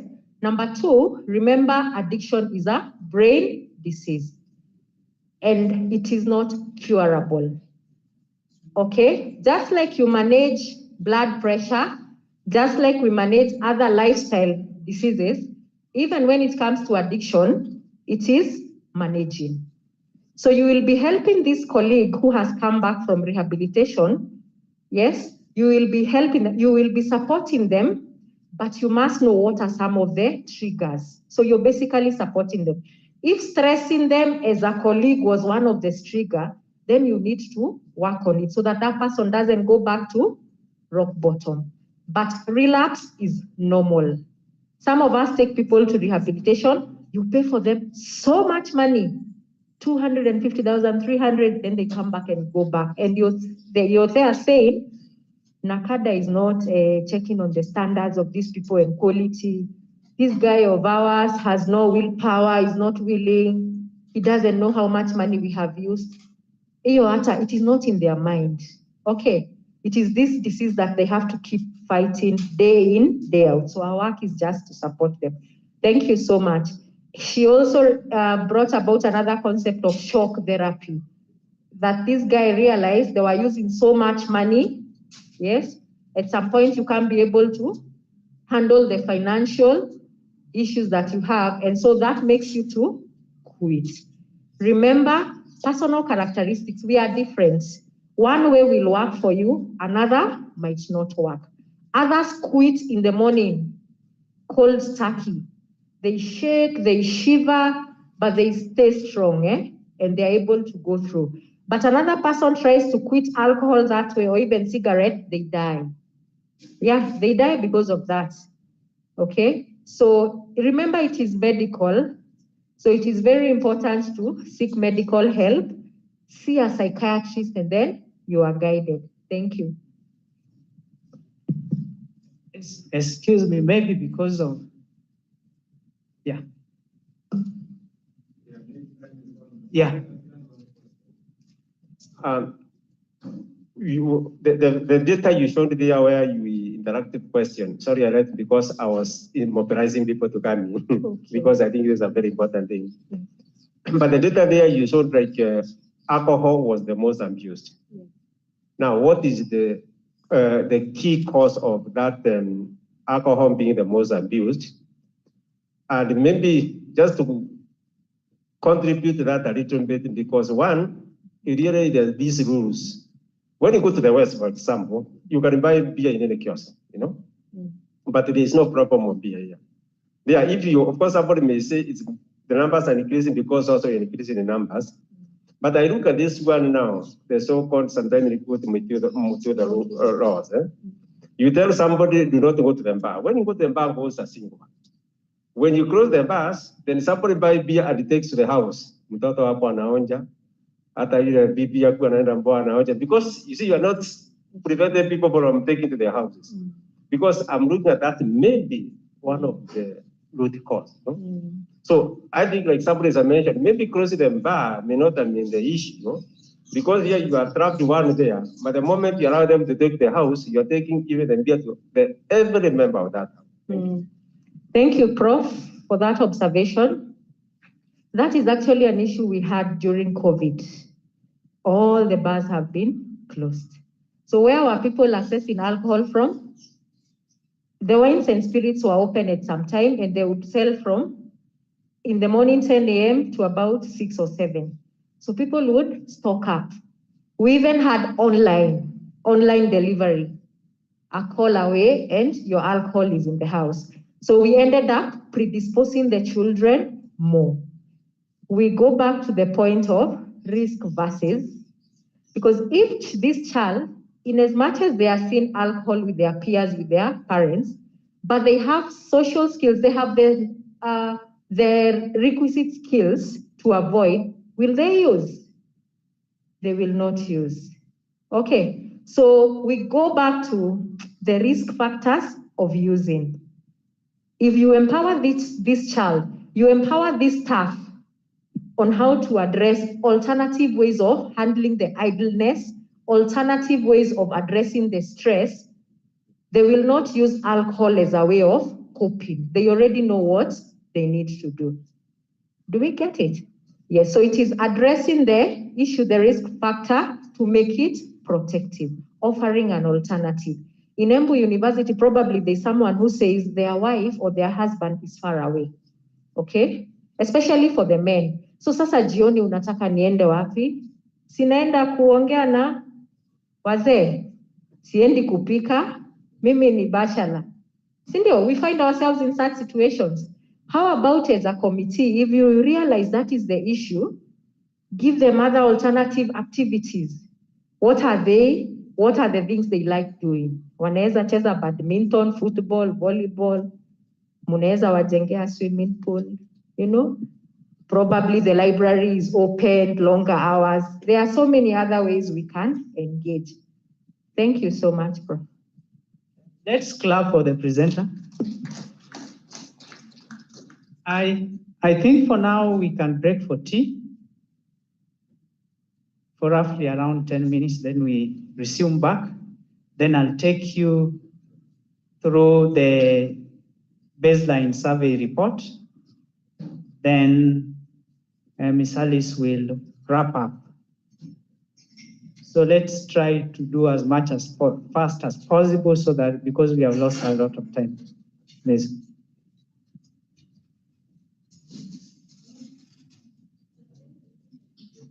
Oh, yeah. Sorry. I forgot. Rev, you can pray for me. Oh, Penny. Secretary, you can pray for me. Okay, let us pray for tea. Father, we come before you, we give you thanks and we worship you. Thank you for the session that we are having, for the sensitization, and thank you for each and every one of us who is represented here. We commit the tea and snacks that we are about to receive. It's from your goodness. We pray this in Jesus' name. Amen.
The COVID period, and the online response was not as appealing. So it may not be, the respondents that were targeted may not be generalized to the entire. However, it gives us an indicator that we can rely on, especially when we are working on some of the interventions that we need to put in place. And then the other thing which I know we may work with Hada as a committee, we may work with the NACADA, especially if we are to, because you find that the questionnaire itself, there are certain aspects that are coming out that we need to put into consideration, especially the triggering factor. Because you find that if we focus so much on the practice of behavior itself without looking at what are the factors that trigger this particular behavior, if we can capture that, then it helps us to identify the root cause and find how we develop or we design intervention that help us in that. Then the other thing is that because currently you find that we are going online, how best can we develop the tool such that it is not voluminous, but it is friendly, but it captures all the aspects of interest with regard to addressing the issues that are emerging in Hada. I think that is a brief presentation of what we had for what we found out. There are more on the students that we shared with the students. Unless somebody has a question. Yeah.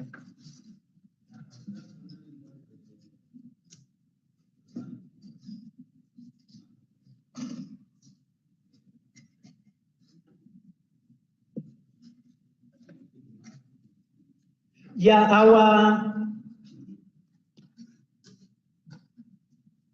our target was if we could reach at least 50% of the staff.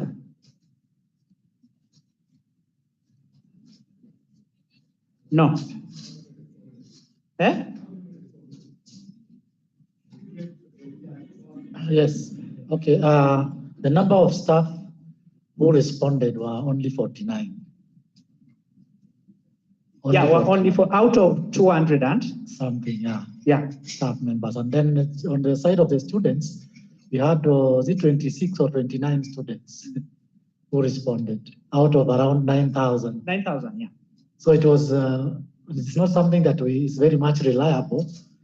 But we are now trying to come up again with another survey come this next financial year, so that now we engage more of the staff and also the students, because the online was not very responsive. The response was not good. Thank you.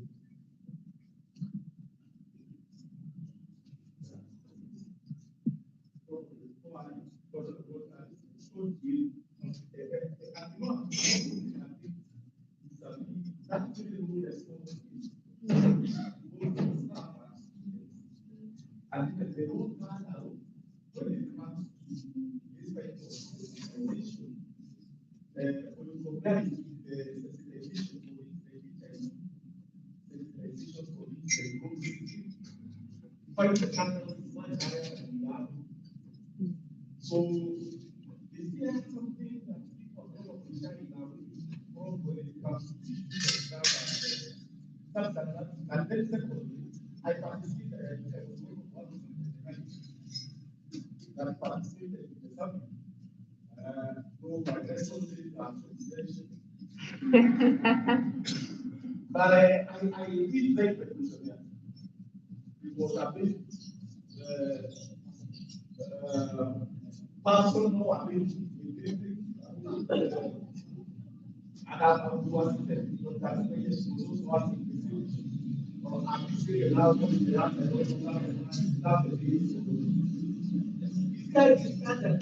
that's all of this that is more friendly to the respondents, such that you can ask those questions without they are asking the people of the respondents, not really well and well by giving the questions themselves.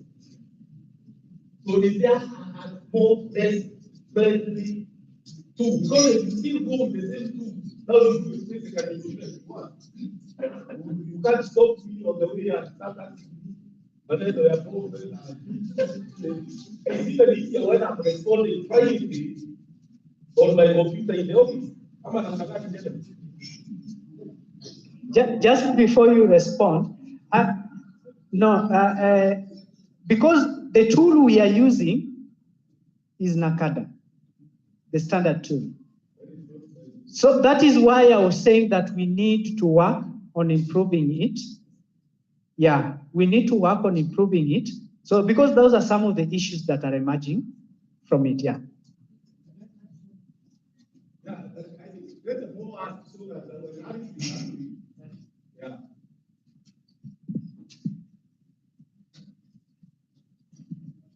Thank you. I also would like to add that I am one person who has made it clear in my life that I was born by Mira growing parents, and I was educated by Mira, and we chew with my mother and my father. And it is us growing outside the house there. So I want, when you're talking about alcohol and drug abuse, first, to distinguish, even in the questionnaires, between use, misuse, and abuse, so that these words are not used interchangeably. Thank you. Oh, thanks.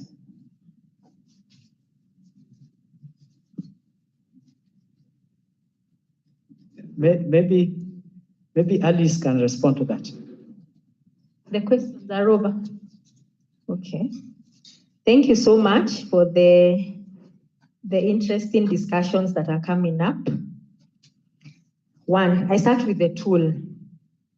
You have confirmed that that is the questionnaire that we use, that you used, the one that is developed by NACADA. Yes. We do have guidelines, so all the public sectors are supposed to adopt to that questionnaire as a data collection tool.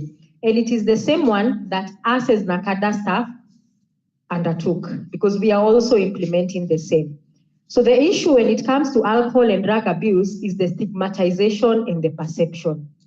That if I am using, I don't want somebody else to know, okay? If I say I'm using, people will look at me differently. That is the issue we are addressing. And so even in your office, no one is watching you, but you're feeling, nikisema hivi, probably they can link the answers to Alice.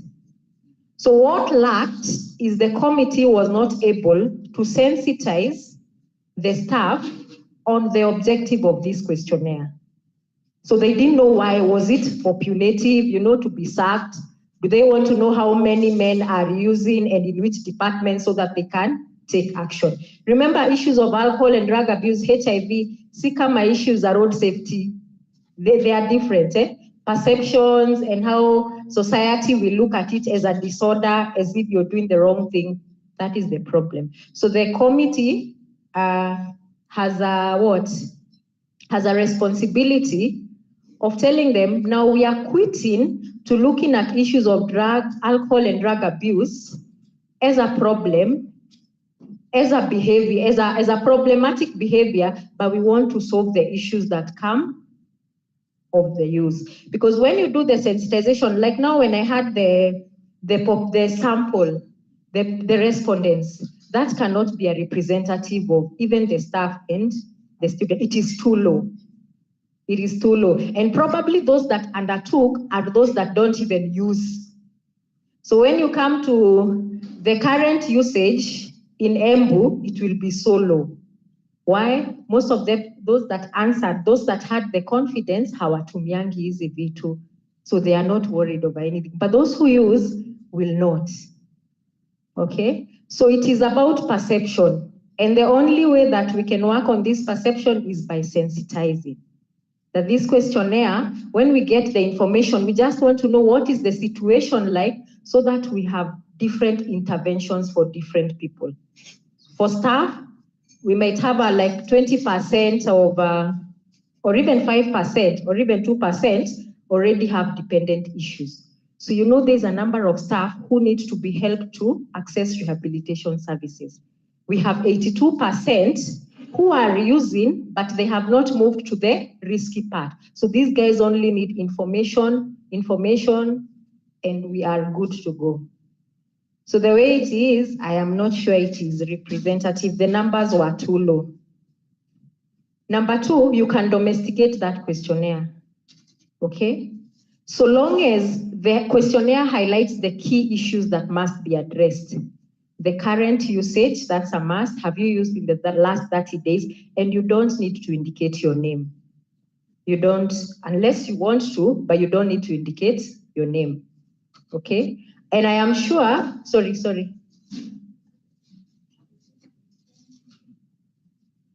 Oh, yes. Yeah, she's raising the issue of email. So most of us were not confident to answer that, to do it on email, because it is going to indicate imetoka kwa M1 at Nakada. So definitely that is Alice. So those are the issues that probably as a committee you need to sit and discuss, because privacy and confidentiality are also key when it comes to research. Otherwise, we will just have bias and a lot of lies. Thank you very much, Alice, for that. I think when we circulate the questionnaire, we give assurance for the confidentiality. And we are there to that, of course we are there to that. But we'll really look into how we handle the questionnaire itself, so that the forthcoming survey, of course we'll loop in Nakada again so that we can repeat the questionnaire to help us more. Somebody wanted to say? Okay, manually, okay, awesome.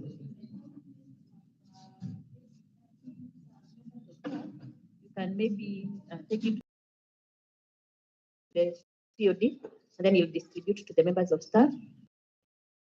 Like that. Manual is more. It's better. Yeah, that's my feeling. I remembered the institutions that don't do it internally.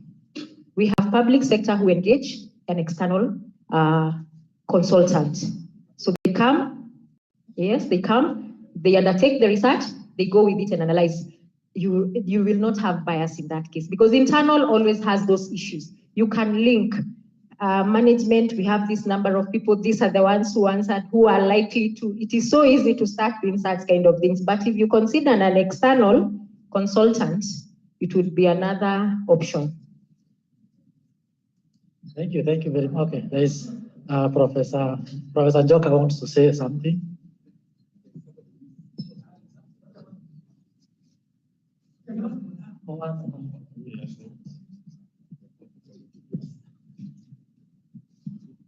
Okay, asante sana. My question is for what the facilitator said about the tailor-made questionnaires and data collecting tool. Maybe what I would want to ask is, like, can you have a tailor-made questionnaire? Maybe you as a committee, so that when you come to the staff, you don't ask some of the questions like, like from beer to some people is a way of life. But you see, when it comes to Bangi, Mira, Gumbero, it may not apply. That questionnaire, those questions may not apply to the staff. So that maybe can be able to get a representative data when it comes to ACO per se, when it comes to the university staff, every university staff. So that you will meet some of these things, like you can't come asking me whether I smoke bang. I mean, but for alcohol, people would be very comfortable with stuff to say yes, they do or they don't. Thanks.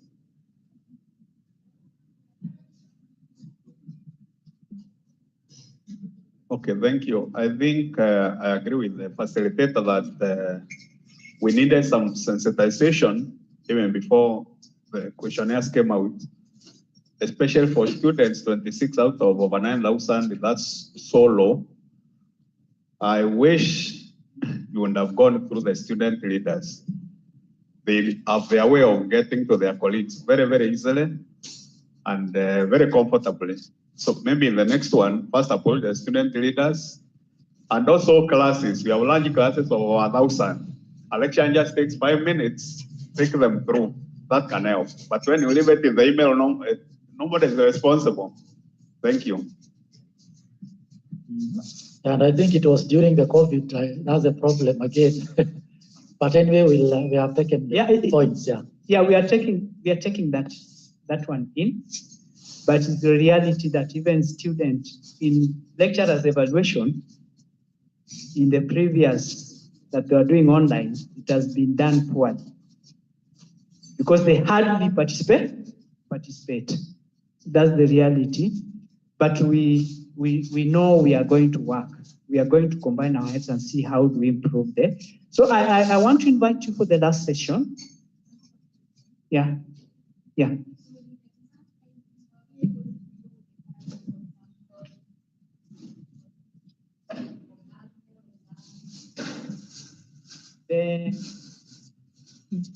The current consumption. Yes. Yeah, but it was too low. Yeah.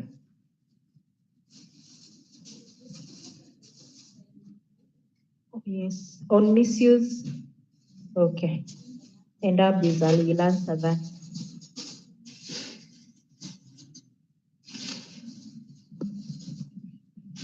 So very brief.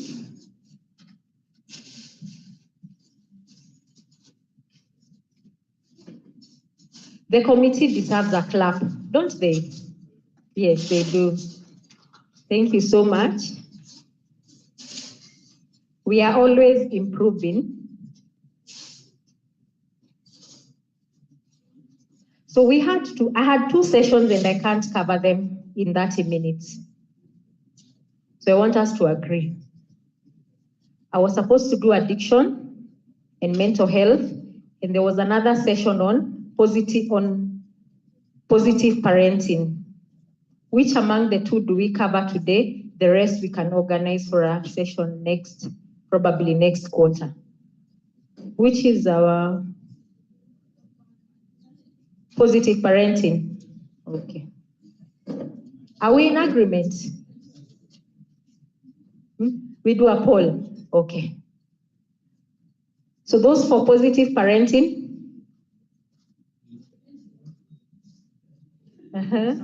Those for addiction and mental health? The ayes have it. Eh? So we do positive, we will have addiction next time. Thank you. So positive parenting, we go off drugs now and we now focus on parenting.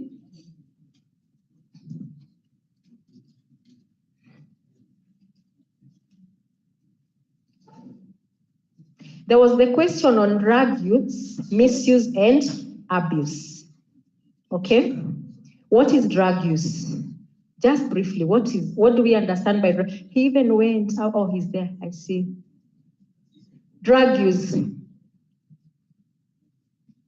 So drug use is basically the fact that you are using any substance apart from illicit. There is no bank use. You can't say cocaine use. I cannot say heroin use. They are illegal. But for the illicit, for the legal substances, you are using. So I can say I'm an alcohol user and I'm not an alcohol abuser. How about drug abuse? Drug abuse, we would have written if we had a board. So drug abuse is just the abnormal use of these substances. So use of alcohol, use of cigarettes abnormally, irresponsibly, and use of any illicit drugs. That is drug abuse. And now, how do you tell whether you are using or abusing? It becomes drug abuse if one, your body is affected, you're already experiencing health issues. Okay, you're already visiting the doctor and they are talking about the possibility of using the alcohol irresponsibly. Okay, that is drug abuse. You don't turn up for work. You have consequences, both health, socially, and economically. That is drug abuse. That's how you tell. So if you know your use of alcohol, the one that you're calling use, is already affecting your work, is already affecting your responsibilities at home, okay, is already affecting your finances, now you're no longer using. You have shifted from alcohol use to alcohol abuse. And then misuse. For misuse, we only talk about misuse when you're talking about prescription drugs. So about alcohol, you will not say alcohol misuse. It is either alcohol use or alcohol abuse. But for prescription, ninataka kulala, kichwa inauma, nakimbia nanunua nini? Panado. Sindio? Mara moja. It has not been prescribed by any doctor. I'm a lady, mara nyingi niko na shida ya mgongo naumwa, naenda nanunua nini? Yes. Diazepam. I have issues with my menses, so I just need to go to the chemist and buy? Yes, now that is drug misuse. Are we together? So that is how you define drug use, abuse, and misuse. So misuse will only be applicable to prescription. And we have misuse of cough syrups, especially among the secondary school students. It is something that is upcoming that wasn't there. They have realized that some cough syrups have what, Dr. Titus? They have?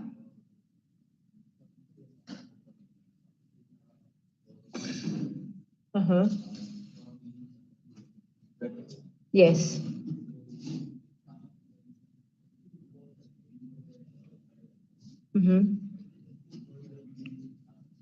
Yes.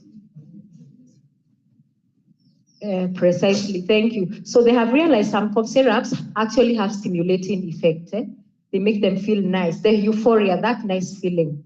And so if you have these cough syrups at home, probably your children, they are Googling. You know, the problem with our age, this age that we are in, these children don't need to read. We don't need to tell them. They just need to Google. They just need to be in groups that are talking about all this, and then they will try to experiment. So cough syrup, let's be very keen, let's be observative. It is one of the drugs that our children are abusing, are misusing very badly. So we talk about prevention of drug use through positive parenting. 30 minutes we will be done. That is just an introduction. That families strive to find the best way to raise their children, because families are the basic socialization unit for all of us. We all started from the family, and we are still in the family setup. So most of us as parents, I believe that is why we have chosen this topic. We will be concerned whether are our children using drugs? Have they started? Do they even have any information regarding using of substances? So research by NIDA shows the important role that parents play in preventing their children from starting to use drugs. When we start talking about drugs to our young children, it has much more higher effect and impact than when they are told by their peers or their peers or their teachers. So all that is still introduction. That in Kenya today, we can all agree we are right in the middle of parenting crisis. We can attest to this. The many children, yes, who have been arrested, going home in bars, okay, binging, and they normally binge. Unfortunately, they are taking alcohol and also engaging in sex. Most of the time, even those that we have found arrested, okay, there will be issues of sex and alcohol or banging. So why do people use drugs? We go back to the ecology, the physical environment, social environment, and the economic environment. Then the personal characteristics that an individual might have low perception of harm caused by drugs. They don't know the effects. So they have just been told it is going to help them relieve their stress. They take peer pressure, rebellion, poor role models. Some of them take alcohol to control anxiety, fear, and stress. Others, especially the children, have no purpose in life. Then the family factors that will predispose our children to using drugs.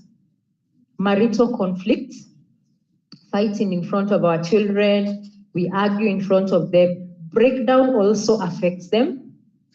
The kind of parenting styles. Which are some of the parenting styles that we know? There are four major parenting styles. There were four.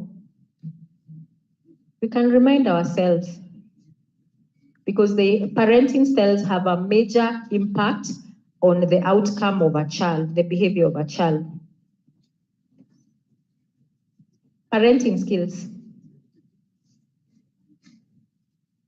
I don't know if I have them. We have the authoritarian parenting skill. Yes, the laissez-faire, the one you are just relaxed. It's permissive. You're not so strict, but you're somewhere in the middle. They say it is the best. We have? There is? Charismatic. Charismatic, explain it a bit.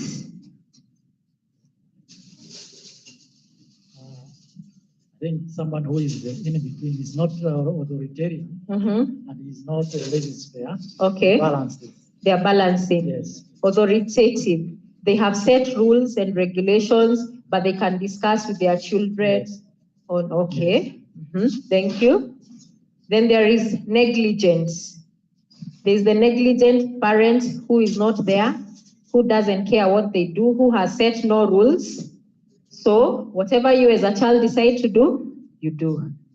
So you realize, and the authoritarian is the boss. He's the one who calls the shots in his house, the man or the lady, it depends. Okay? So the children have no role whatsoever in decision making in that family. So research shows those children who are from the authoritarian style, where the man or the lady or the woman of the house are final, they are more likely to use substances than those who are using the laissez-faire style. Okay? Then the other child who is most likely to be affected is the one from a negligent home, whereby the parent is rarely there and they don't set rules and regulations. Then community factors will also affect. So even in a community, we have weak laws and policies. Bars are open from whatever time, early in the morning and never even closed. Okay, there is availability, accessibility. There will be positive attitude, norms and beliefs towards alcohol. The Kenyan situation in the secondary schools. So our children in secondary schools are using more alcohol, just like the national one, the previous one. Alcohol is still leading, Mira, now these changes, prescription drugs, tobacco, bang. Do you see the difference now? If you compare to the adult one, the public sector, the working class were using alcohol and then tobacco. But now our children are using alcohol, Mira, prescription drugs, tobacco comes at fourth, then bangi, inhalants, heroin, and cocaine. So when we are talking with our children, we just need to give them information regarding all the drugs, but majorly alcohol, Mira, prescription, and the tobacco. This is also from research, that the research showed some of the risk factors to students using was one, living with a single parent, especially a father. Why do you think that is the reason? Why is a child who lives with a single parent, especially a father, more at risk of using drugs than the one living with a single mom? Why do you think that is? What can you attribute that to? The father. Single parent, but especially the one living with the father. Go ahead, Dr. Gunjiri. I think the stressors. Yeah. The stressors caused by the father? Not the father, even the expectations. Okay. Probably you have to do more compared to when the mother is around. Okay. Thank you. The stressors. Because this child is the one who will be cooking, undertaking all other responsibilities that the mother should have been. So that creates a stressful environment.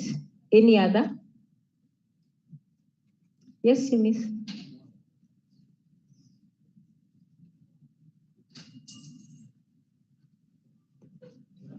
I think men are not very vulnerable in showing their emotions. So when they start drinking, automatically when the child picks that up. Okay. Yeah. Role modeling. Most of our men are the ones who are going to drink on Friday and even carrying the whiskeys home. So, and this is a role model. Here, Doctor.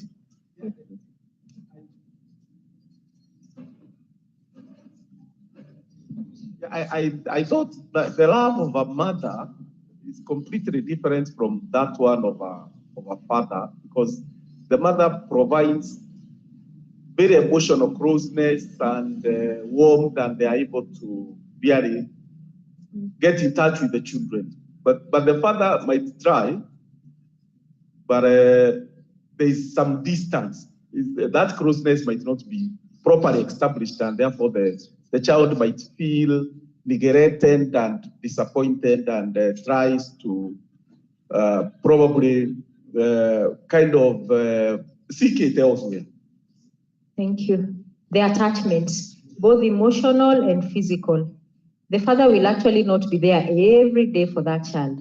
So they will not even notice when this child is changing, when the behavior is changing, probably their body, unless they are told.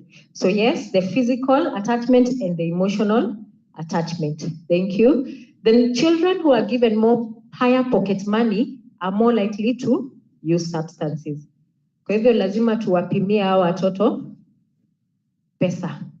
Kama lazima uwape, you can give to the basa or a teacher, but don't give them a lot of money. They will have a lot of liquid cash, and some guys might take advantage of them.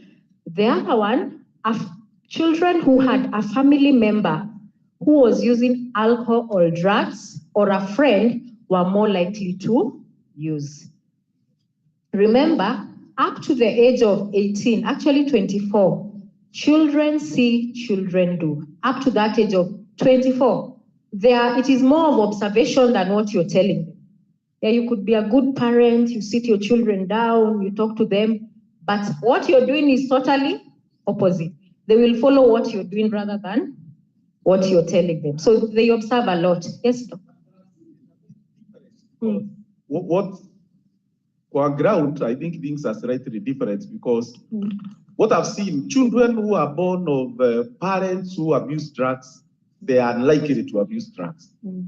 I don't know, probably they don't like it, they have suffered from it, and they keep away. But you find children who are born of very religious people who don't touch alcohol, unawakuta kwa mtaro. So I find it different. True. So that's why I'm disputing that kidogo, because I find like the opposite working. Yeah. On ground, naona mambo ni tofauti. Tofauti kidogo. Anyone who wants to try and argue out the issue or discuss? Because what he's saying is partly true. We cannot dispute that fact. Yes, Dr. Onya. Yeah, I think what happened is what Dr. is talking about. If you are very religious people, there is the tendency of being too strict. And at times, probably they don't explain to the children why it is bad. They say not to drink. Now, but it's also known that some religious people would talk about it, but in the home they do. So then that gives a conflict of understanding for the children. Now, do we believe that it's wrong to take, or we can tell others not to, but then we do it at home? So then at the end of the day, they start developing a spirit of rebellion, which then now takes to that extreme of abusing or using drugs. The other concept is for parents, there could be parents who don't, use alcohol and make those drugs, but on a very limited scale. So in that case, the children will also be tempted to try it, so that they also do it at that sober level. But of course, over time, then they may or may not end up being addicted. I think that is my perspective. Okay, thank you. So use or non-use will depend on so many other factors, including the parenting. Okay, go ahead. Thank you. Actually, it's true what Dr. observed. There are families of bishops where you don't have even one straightforward child. Where you don't have even one straightforward child.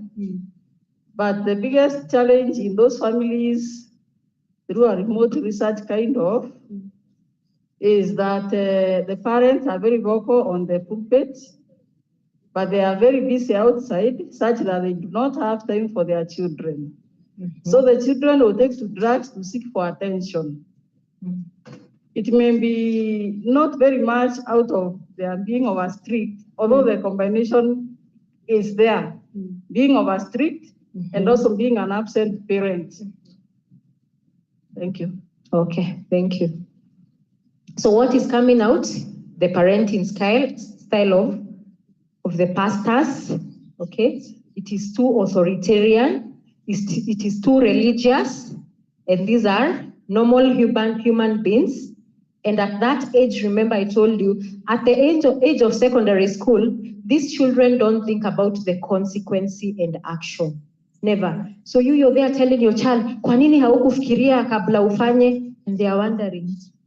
They can't understand. Their brain can't process action and consequence at the same time. So they first act, and then they realize, wow, this is going to land me in trouble. You go asking them, why did you do it? They can't explain, okay? So the parenting skill comes into play. And then the issue of parents who have used alcohol more, who are dependent. These children have observed them, and probably they don't like the way their daddy or mom behaves. Labda analala kwa mtaro ama anakuja anachapa mama ama the other way. Siku hizi pia mababa wanachapwa. So probably anachapa. So the child learns, and they say, the day that I will grow up, I don't think I want to drink alcohol because the behavior is discouraging. So again, this depends on a child, the temperament and the what? The temperament, not the genes so much. It is majorly the temperament. Yes? So some children are more confident than others. Others, you have to work on them to build the confidence. So you also need to know how is your child.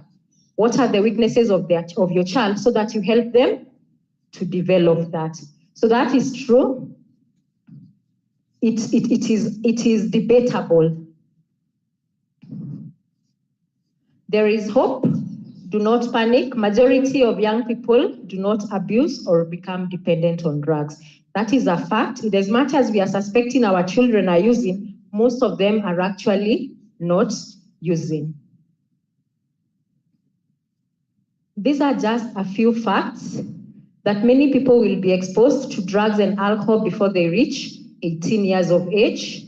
Why? The environment, they can see it being sold, they can see it in their homes. So most of them will have been exposed. On the TV, it is being advertised. So in as much as you're also a pastor, let me just use that example, they will see it being advertised. And those people that they used to advertise alcohol, okay, what do they showcase? Glamour, beauty, richness, fun. This is so appealing to the young person. For you, you're able to make up your mind and know this is just an advertisement.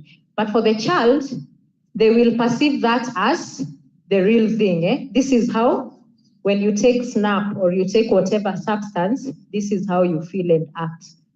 And then the human brain matures at the age of 25. So our brain is developing until the age of 25. And the last part that matures, the last part of the brain to develop, it is the one that is in charge of executive functions, the key functions, decision making, judgment, okay? Looking at an action versus consequence. So until they get to 25, All these things we are telling them, fikiria, kwa nini haukufikiria, the brain of that child cannot process. And so we want them to avoid taking alcohol until the age of 25, if they must take. For those of us who come from my community, Kikuyu, I was asking my grandfather and he was telling me that kitambo watu walikunywa pombe, lakini walianza wakiwa karibu hii umri. Uko na BP, sindio? You already developed and you already have responsibilities. Yes, Dr. Ngojiri. So this is the age, even those early days when young men started taking alcohol. Go ahead. I wanted to know now that even our university students, the one we have here, are below, most of them are below age 25. What is your advice on how we should go about nowadays? Because you're telling us their brain is still maturing. So which is the best approach now to go about it? Okay, thank you for the question. Anybody who could want to help us answer that? Now that we are saying that the brain is developing, how do we help them? What information do they need? Because these people at this age just need information.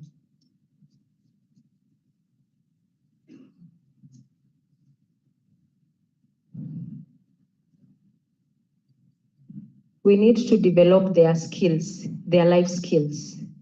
Okay? Do sensitizations on alcohol and drug abuse, that is fine. Okay? But have sessions on life skills for these students. In case you're stressed, how do you handle stress? Okay? Communication skills. How do you cope with anger? There are children who take alcohol and other drugs because they are angry over a situation. They have no other coping. They have no other alternative to handling the anger. So as a counseling department, as a university, we want to develop their anger management. Okay, communications, social skills, refusal skills, problem solving skills. So we are moving away from giving information on alcohol. Remember we said we are addressing the triggers. We are addressing the risk factors. We want to tell this young man that you can actually approach that lady in the dia without drinking chrome. Bila kwenda kama umekunywa whiskey. Okay? Unajitia tu nguvu, unakuwa na lugha, and you approach the lady soberly. So we want to develop the skills, the life skills. Have I answered? Rather than the drug abuse, the what, skills are very important. So what can we as parents do? Just 3 things. And we will address the issue of alcohol abuse and other issues, even to do with unsafe sex and all that. We just need to be responsive. By being responsive, we have to be present. We have to provide structures, rules, regulations, boundaries, okay, routines, and we have to be involved. So being responsive is just showing our children love. Tusikue authoritarian sana. Kwa nyumba ni rules and regulations. Why didn't you do this? Why don't you? Let us love. Hugging, touching, telling them, it helps. It is as easy as that. So what entails responsiveness? To communicate. We need to communicate with our children because communication is a strong foundation for the families. So we need to develop good communication skills amongst ourselves as parents and also amongst the children, because this is going to prevent problems, okay? They will be able to express themselves in whatever way, in whichever way they're able to express themselves, because you already gave them that leeway to talk to you, to communicate. You'll also be able to catch any arising issues early and resolve them, okay? When we communicate. There are parents who are called to school by the teachers, the principals, and they are told, your child was arrested using bang, and he has admitted he can't do without bang. Yes, if he doesn't get bangi, what happens? Anagonjeka, anapata ndoto. So they become a cycle. And you as a parent, you have never noticed, hata unamtetea mtoto, no, not my child. Huyo wangu sijawai. Why is that likely to happen? Because we lacked communication and presence. By the time a child becomes dependent, to a point even the teacher is noticing, it did not take a day or two. It has probably even taken a year or so. But you have to be, because you have been absent, you couldn't notice.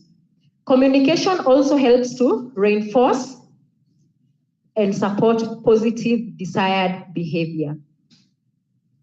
Well done, my child, you did well, okay? You're already reinforcing good behavior.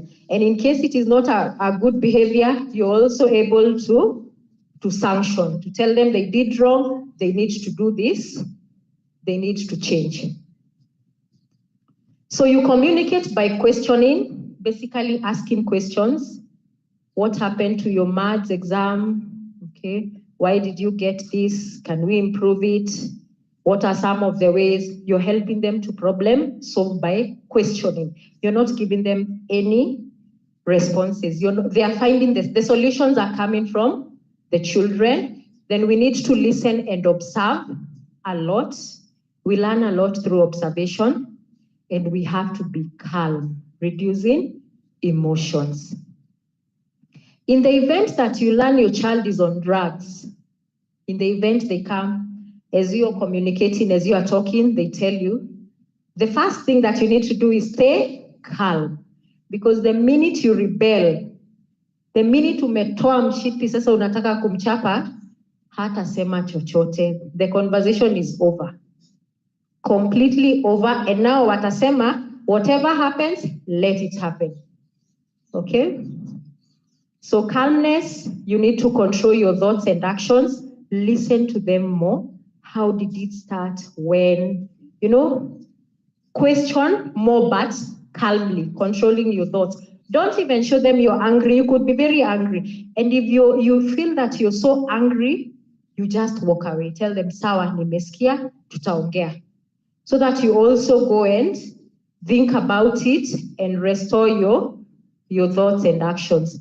Then you assess and decide if you're too upset to continue, leave the situation, and make a plan to deal with the situation within 24 hours. As you make a plan, now you will be consulting a counselor, a doctor, okay? And they will help you so that by the time you come back to your child, you know how to address the issue properly. Providing a structure is so easy. This is whereby you have to set rules, boundaries, and limits. That is the laissez-faire parent, okay? The laissez-faire parent, the authoritative parent, okay? This one, they have agreed that in this house, at least 2 days in a week, we will be having supper together. We might not make all to have supper together or dinner the 7 days, but at least 2 days, Tuesday and Friday, tunakula pamoja. So kama mzee wa boma, unaingia mapema, pia bibi, anaingia mapema on that day. Children know that in this house, we sleep at 10 p.m. Okay, unless you're doing something that will extend up to 11 p.m., probably you're reading, these are the rules that we have set. So that the children will grow up knowing everything has boundaries. We just don't leave it to kienyeji bila boundaries. So children need both love, but they also need structure so that they develop into secure, happy adults. Okay, routines are the building blocks of habits. They develop habits eventually. And then these limits, they help to teach self-control. So structure is key, setting clear rules for the family, routines, and also disciplining your child. So if they don't stick to the rules and to the routines, we also have to kuchapa kidogo ama kumwongelesha, depending. The last one, be involved. Being involved, spending time with your children, supervision helps you recognize developing problems. So please supervise, please be present, and the issues of alcohol and drug abuse, you will tell them early before they progress. And then as children develop into teenagers, Parents might view them as more independent and less in need of monitoring, but consistent monitoring is key. Okay? It is key to monitor the teenagers. Teenagers actually prefer to be with their peers than their parents. True or not? Yeah, they will be, that is normal. So what we need to do, sometimes you're talking to them, they are not even responding. Amekuangalia tu. Na unamuuliza unasikia?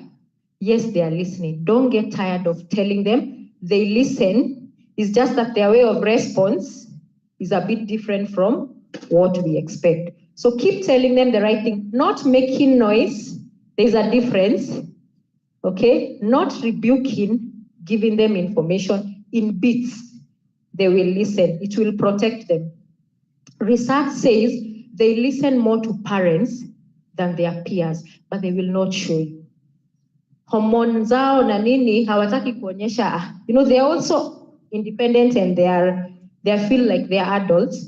So they will be listening in as much as they will not be reacting. So don't get tired of talking to them. So this one is how you can be more involved, monitoring and supervising schoolwork and other activities, build positive learning habits, be responsible for sex and drug information, monitor screen and media time.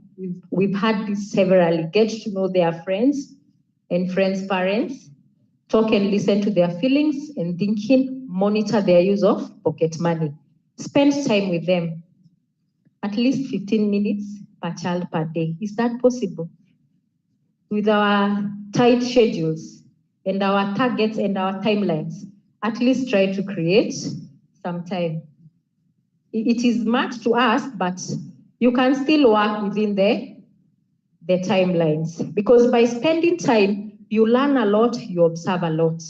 That is when you realize as you're talking, your child is not facing you direct in the eye. And they used to do it. They can't. Just those 15 minutes, because a minute of hi, you can't tell. But just 15 minutes, those 15 minutes, at some point, they will be guilty of whatever they had planned or have been doing. So they will either avoid eye contact. So immediately you know, hapa fuatilia kuna kitu. Ama labda amekuwa akijidunga drugs. Si ndio? Haujawahi notice. Hizo 15 minutes ndio utaona to marks kidogo kidogo. Ama they are pulling their sweater and you're wondering, why are you pulling your sweater? All of a sudden, they have realized they had not covered and probably you're looking at them. So that's why that 15 minutes is there. It is for a reason. 5 minutes, you can't learn much. 15 minutes, you can tell all this. 15 minutes, even if they had taken alcohol, tobacco, it will smell. You go nearer and you realize, huyu mjamaa, kuna kitu ananusa, ama atakataa hiyo 15 minutes. I'm busy, nataka kulala. You put a question mark on why. So your opinion and action matters. As parents, we have to be involved parents for drug use prevention to start to work. So drug use prevention starts with parents. Learn how to talk with our children about difficult topics. Children who learn about the dangers of drugs, underage drinking and other risky behaviors are less likely to engage. Learning from the parents is much more better than learning from the mentors. Then the other thing that also doesn't work for this age, for the children, mentorship. Mumewatafutia doctors, professor, mumewaleta kwa hall kama hii, and now the professors and doctors are addressing them. Very good topics I would enjoy. They don't care. They can't identify. So they are looking at that professor. They are looking at Dr. Njoka as Dr. Njoka, but as a scholar, nothing else. Sawa sawa. So the best thing is role modeling. If not role modeling, they are peers. Once in a while, you can engage mentorship, but for the age, for these children, it will not work. Mentorship will work from 24 years, 25 and above, okay? But for the children, mentorship rarely works. Life skills is what works. Role modeling is what will work. So ensure that you're responsive, provide structure, be involved in your child's life. Any questions? Thank you so much for the time and for your sacrifice. If we have any questions, we can just discuss. Any comment, question you think we left out, we can share as parents. Sasa tumetoka staff, tumeenda parenting.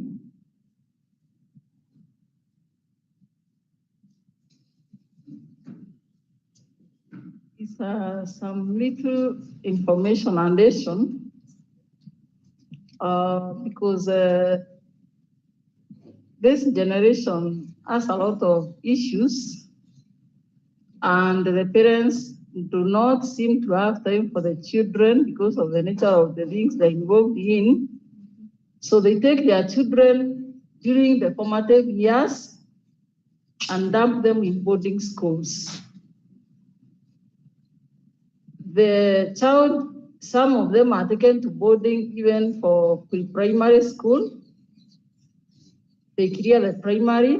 The secondary boarding is obvious. Then from secondary, it is to university. And that child or those children have no time with their parents whatsoever. Remember, it's also in scripture that you train your child in the way he should go, and when he grows up, you will not depart from that path. So most of the children are not receiving any training from the parents. And there are many occasions, as a priest, I've wrestled with many parents, right, and counsel them, at least to stay with their children and have them go to day primary schools, so that at least when they come back in the evening, they can spend some time with them, so that they are able to release them when they are going to secondary school, and at least they will have mentored them a bit. So those children who are thrown into boarding schools from preschool all the way, majority of them are becoming very rebellious, and they find solace in the drugs and substance abuse. Thank you for emphasizing the need for being involved and responsive. So I will hand over to Dr. Asweto, and I take this moment to appreciate the information that we have shared today. I will share with Dr. Ali, then he can share through your email addresses. Thank you. Let's start for the presentation. I can see there are people yearning to have questions, but unfortunately, we are 10 minutes to 2. And we have a team who is also going for another meeting. So maybe what we may request, if we can have the questions and then find a way of communicating the response later, because there are people who have done a request that are told they are in another meeting. At this juncture, I want to call Titus to give a vote of thanks. Then we'll have Tuma praying to close the session. So thank you very much. I'd like to start by giving thanks to the Almighty, Father, Creator, God, for giving us the good gift of life, for giving us the grace to attend this whole session. Thank you, God, for that. Also want to thank the university management and also the Vice Chancellor for allowing us to be here today, for those who are streaming in live. Also want to thank the chair of the ADA committee for also supporting the committee in all its activities. I also want to thank our facilitator from NACADA. Thank you very much, Madam Alice. It's been quite an interactive and nice session. Also to thank you also for the training that we had some time back. Didn't get good or personal or time to thank you because it was an online one. So thank you very much for sparing your time to be with us today. And also finally to wind up, I want to thank everyone who spare their time just to join this meeting via online or physically. God bless you. And I know that you've learned much and a lot that we can apply in our everyday life with our colleagues, with our friends, with our family. So let's ensure that we live in a safe and friendly environment. Like what I believe that everyone has picked a point that they're going to take home today. And mine is, I think everyone needs to know that addiction is a disease. So let's stop the stigma that comes with people who are battling addiction or alcohol, drug issues.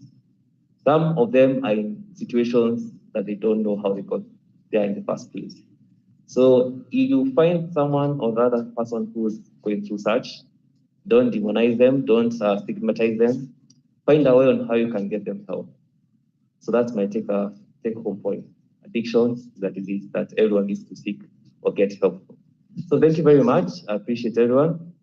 Na Mungu awabariki. At this juncture, I'll invite my colleague, the committee, Mr. Henry Atuma, to end us with a word of prayer. Thank you very much. We're not clapping today for the vote of thanks. I work in the health sector, so we can do the maua. So let's do the maua for everyone for God, for the management, for everyone who attended, for the committee. Thank you very much. Have a nice afternoon.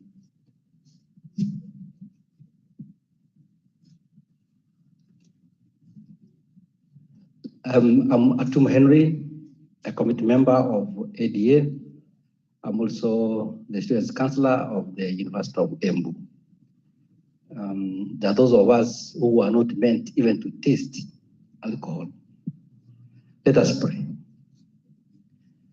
God our Father, creator of heaven and earth, we have come unto thee with thanksgiving that you have been with us this morning at this time when you have finished this sensitization program on about ADA. We thank you for the gift of those who are present with us here and those who are following us online. We are gathered here as members of the University of Embu, and we thank you for calling us together. It is our privilege and responsibility to support, foster, and advance the mission of the university and the ADA committee for the good of us all. We accept this task in total dependence upon you, for it is you who began this work, you who guide it and will bring it to fulfillment.